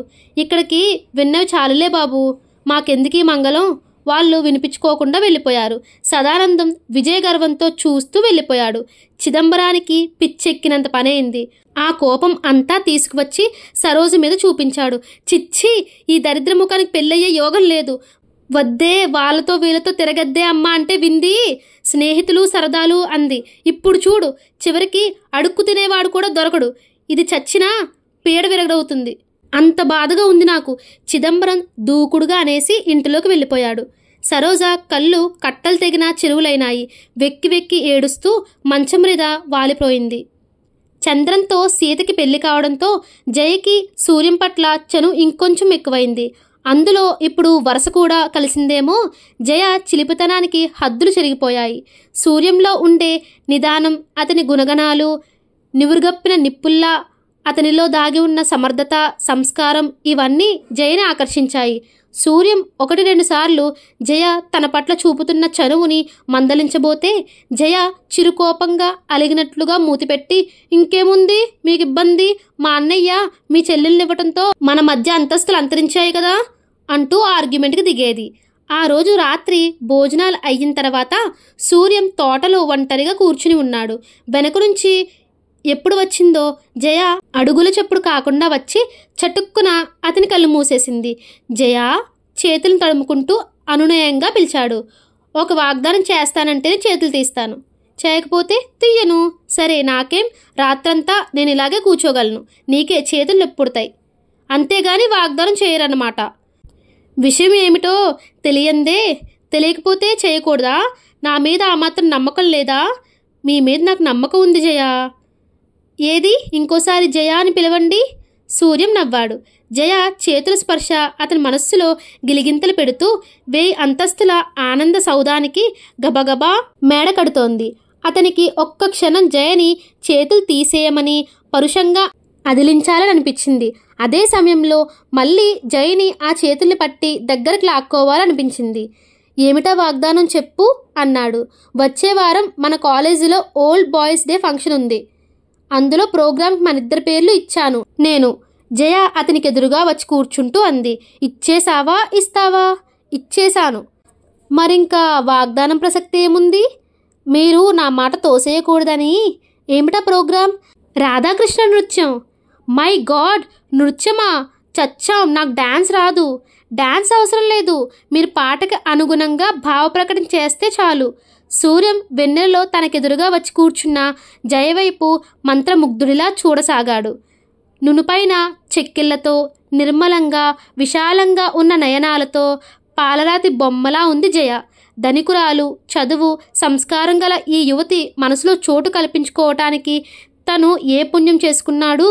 అతని మనసులో స్త్రీకి సంబంధించిన తీయటి అనుభూతులు రేకెత్తిచ్చింది జయే. తనకు ఇంత సన్నిహితంగా వచ్చిన వ్యక్తి కూడా జయే. కానీ ఆ పైనే ఆలోచించడానికి, కోరుకోవటానికి అతనికి ధైర్యం చాలడం లేదు. ఏమిటలా చూస్తున్నారు? ఒప్పుకున్నట్టేనా? నీ మాట కాదనగలనా జయ? ఎప్పుడూ కాదనలేదా? రెట్టిస్తున్నట్టుగా అడిగింది జయ. ఎప్పుడూ కాదనలేను. నిజం? నమ్మలేనట్టుగా చూస్తూ అంది. నిజం, నమ్మమన్నట్టు చూస్తూ అన్నాడు. జయ ఫక్కుమని నవ్వింది. సూర్యం కూడా నవ్వేశాడు. రాత్రివేళ అతి నిశ్శబ్దంగా ప్రశాంతంగా ఉన్న ఆ తోటలోని ఫక్కుమని నవ్విన నవ్వు అలలు అలలుగా తేలి మేడ మీద గదిలోకి తలనొప్పితో నిద్ర సరిగ్గా రాక మంచం మీద అటూ ఇటూ దొర్లుతున్న రాజారావు గారికి వినిపించటం ఆ ఇద్దరికీ తెలియదు. రాజారావు కూతురు నవ్వు వినగానే మంచం మీద నుంచి లేచి వచ్చి కిటికీ దగ్గర నిలబడి చూశాడు. దూరంగా తోటలో వెన్నెల్లో సిమెంట్ బెంచీ మీద సూర్యం, జయ ఇద్దరూ నవ్వుకుంటూ ఏదో మాట్లాడుకుంటున్నారు. ఆయన కనుబొమ్మలు ముడిపడినాయి. దాదాపు అరగంట తర్వాత జయ తోటలోంచి తిరిగి వస్తూ తన గదిలోకి వెళుతూ హఠాత్తుగా జయ అన్న తండ్రి పిలుపుతో ఉలిక్కిపడి వెనక్కి తిరిగింది. గది గుమ్మంలో పైప్ కాల్చుకుంటూ చేతులు కట్టుకుని నిలబడి ఉన్న రాజారావు కూతురి ముఖాన్ని పరీక్షగా చూశాడు. బయట ఆవరించిన వెన్నెలంతా జయ కళ్ళల్లోనే ఉన్నట్టుంది. డాడీ, మీరింకా నిద్రపోలేదా? ఆశ్చర్యంగా అడిగింది. లేదు. ఎక్కడి నుంచి వస్తున్నావు? తోటలోంచి డాడీ. నిద్ర పట్టకపోతే అలా తోటలోకి వెళ్ళాను. అక్కడ సూర్యం ఉంటే ఏవో కబుర్లు చెబుతూ కూర్చున్నాను. సూర్యమా? ఏం అతనికి నిద్ర పట్టలేదా? సహజంగా ఎప్పుడూ తమాషాగా మాట్లాడే తండ్రి ఇప్పుడు కూడా జోక్ చేస్తున్నాడని అనుకున్న జయ ఫక్కుమని నవ్వి, పో డాడీ, నువ్వు నాకు నిద్ర వచ్చేస్తోంది, గుడ్ నైట్ అంటూ రెక్కల గుర్రంలా తన గది వైపు పరిగెత్తింది. లాభం లేదు. కూతురి ముఖం ఆ నవ్వు స్వరంలో తేలిపోతున్నట్లు ఆ చూపులు అనుభవజ్ఞుడు అయిన రాజారావు ఆంతర్యాన్ని గట్టిగా హెచ్చరించేలా చేశాయి. కాలేజీలో ఓల్డ్ బాయ్స్ డే ఫంక్షన్ చాలా బాగా జరిగింది. జయ, సూర్యం కలిసి ప్రదర్శించిన రాధాకృష్ణ నృత్యం అత్యద్భుతంగా ఉందని అందరూ ఏకగ్రీవంగా మెచ్చుకున్నారు. కానీ రాజారావుకి ఆ ప్రదర్శనలో జయ, సూర్యం ఒకరి పట్ల ఒకరు చూపించుకున్న చనువు ఒంటికి కారం రాచుకున్నట్టు మంటెత్తింది. ఆ రోజు తోటలో చూసిన దానికి ఈనాటి ప్రదర్శన ఇంకో పైమెట్టుగా అనిపించింది. ఇంటికి రాగానే తమ్ముడిని, భార్యని పిలిచి చడామడా తిట్టాడు. వయసులో ఉన్న ఆడపిల్ల ఆ సూర్యంతో కలిసి ఏమిటా గంతులు, బుద్ధి ఉందా లేదా అంటూ విరుచుకుపడ్డాడు. అదంతా నటన కదన్నయ్యా, జగన్నాథం సర్ది చెప్పబోయాడు. నోర్ముయ్యరా, నటన? ఈరోజు నటన, రేపు నిజమయ్యే సూచనలు స్పష్టంగా కనిపించసాగాయి. ఒరేయ్, అసలు దీనికంతటికీ కారణం నువ్వు. వద్దురా బాబు అంటే వినకుండా సీతను తెచ్చి నీ కొడుకు చేసుకున్నావు. దాంతో ఆ సూర్యం కళ్ళు నెత్తిమీదకి వచ్చేశాయి. అదిగో నువ్వు నీ కొడుక్కి చేసినట్టు నేను చేయలేనురా. నాకు జయ భవిష్యత్ మీద ఎంతో ఆశ ఉంది, ఆవేశంతో ఊగిపోతూ అన్నాడు. మధ్యలో మరిదిగారేం చేశారండి? పార్వతమ్మ గారు జగన్నాథం వైపు వత్తాసు పలుకుతూ అంది. అసలు ఇదంతా చేసింది నువ్వు, ఆడదానివి, అందులో దానికి తల్లివి. కాస్త కాకపోతే కాస్త అయినా కనిపెట్టవా? దాన్ని మందలించవా? రాజారావు భార్య మీద లేచాడు. వదిలేమనకన్నయ్యా, నేను సూర్యాన్ని మందలిస్తాలే అన్నాడు జగన్నాథం. అసలు ఈ బాధంతా ఎందుకు? జరిగిందేదో జరిగింది. ఇప్పుడైనా మన అమ్మాయిని మన ఇంటికి తీసుకుపోతే ఏ గొడవ ఉండదు అంది పార్వతమ్మ. పార్వతి, కరెక్ట్. తమ్ముడు, ఉదయం జయని మాతో తీసుకుని వెళ్ళిపోతాం, నువ్వేమీ అనుకోవద్దు. నీ ఇష్టం అన్నయ్యా. జగన్నాథం ఆ రాత్రి పడుకోబోయే ముందు సూర్యాన్ని తన గదిలోనికి పిలిచి హెచ్చరించాడు. సూర్యం, రాత్రి నాట్య ప్రదర్శనలో జయ, నువ్వు అంత చనువుగా ఉండటం బాగాలేదు. అన్నయ్యకి కష్టం కలిగింది. సూర్యం నిశ్చేష్టుడు అయినట్టుగా చూశాడు. జగన్నాథం మృదువుగా చెప్పాడు. జయ పెళ్లి గురించి అన్నయ్య ఏవేవో ఆలోచించుకుంటున్నాడు సూర్యం. ఇంతకంటే చెప్పలేను, నాకు అర్థమైందండి వినయంగా చెప్పాడు సూర్యం. జగన్నాథం గదిలో నుంచి బయటకు వచ్చిన సూర్యానికి హఠాత్తుగా ప్రపంచం సారవిహీనంగా కనిపించసాగింది. పంచకళ్యాణులా ఎగురుతున్న అతని మనసుకి జగన్నాథం మాటలు గురిచూసి పగ్గం విసిరినట్టుగా అనిపించింది. ఆ రాత్రంతా సరిగ్గా నిద్రపోలేదు అతను. ఉదయం లేవగానే కాఫీ తెచ్చి ఇచ్చినప్పుడు సీత, ఈరోజు రాజారావు గారు వెళ్ళిపోతున్నారన్నయ్య, జయ కూడా వాళ్ళతో వెడుతోంది అన్నది. ఆ విషయం వినగానే నిట్టూర్పు విడిచాడు సూర్యం. జయ షాపింగ్కి వెళ్ళాలట, 10 గంటలకు నిన్ను రెడీగా ఉండమంది అంది సీత. నాకు పనుందని చెప్పు చెల్లాయి అన్నాడు సూర్యం. ఉదయం ఇంట్లోంచి వెళ్ళిన సూర్యం భోజనానికి కూడా ఇంటికి రాలేదు. తనతో బజారుకు రాకపోగా కనీసం ఊరు వెళ్లే సమయానికి కూడా ఇంటికి రానందుకు కోపం వచ్చింది. తన అలకనంతా మాటలతో పొందుపరిచి ఉత్తరం రాసి సీత చేతికిస్తూ, ఇది మీ అన్నయ్యకివ్వు సరేనా అని వెళ్ళిపోయింది. సాయంత్రం సూర్యం ఇంటికి రాగానే సీత అతన్ని నిలదీసింది. నీకోసం జయ ఎంత ఎదురు చూసిందో తెలుసా? ఎక్కడికి వెళ్ళావన్నయ్యా? పనుండి వెళ్ళానమ్మా. ఇప్పుడు ఏమైంది? జయకి చాలా కోపం వచ్చింది. ఇదిగో నీకు ఈ ఉత్తరం రాసి ఇచ్చింది, తప్పకుండా జాబు రాయమని మరీ చెప్పి వెళ్ళింది. సూర్యం ఉత్తరం తీసుకుని చదువుకున్నాడు. ఉత్తరంలోని మాటలతో అక్షరం వెనక దాగున్న జయ అలక, చిలిపితనం, ఆత్మీయత అతను గ్రహించక పోలేదు. అదే ఇదివరకైతే అతని మనసులో ఆనందంతో నాట్యం చేసి ఉండేది. ఇప్పుడు పరిస్థితి వేరు. అతనెక్కడో, జయ ఎక్కడో అతనికి బాగా తెలుసు. అందుకే జయ రాసిన ఉత్తరాన్ని చించివేస్తూ పిచ్చిపిల్ల అనుకున్నాడు. ఇదేమిటన్నయ్యా? సీత కంగారుగా అడిగింది.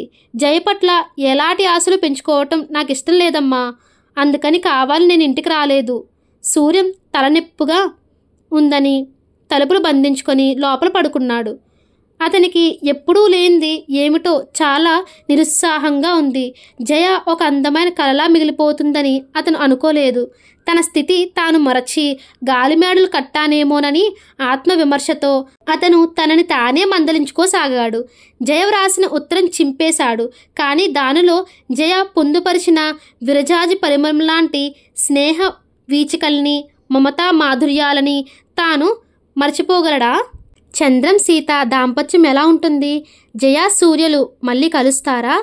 సరోజ జీవితం ఎటు తిరిగింది? సరోజ తన సొంత చెల్లె అని సూర్యానికి తెలుస్తుందా? ఇవన్నీ పార్ట్ 2లో విందాం.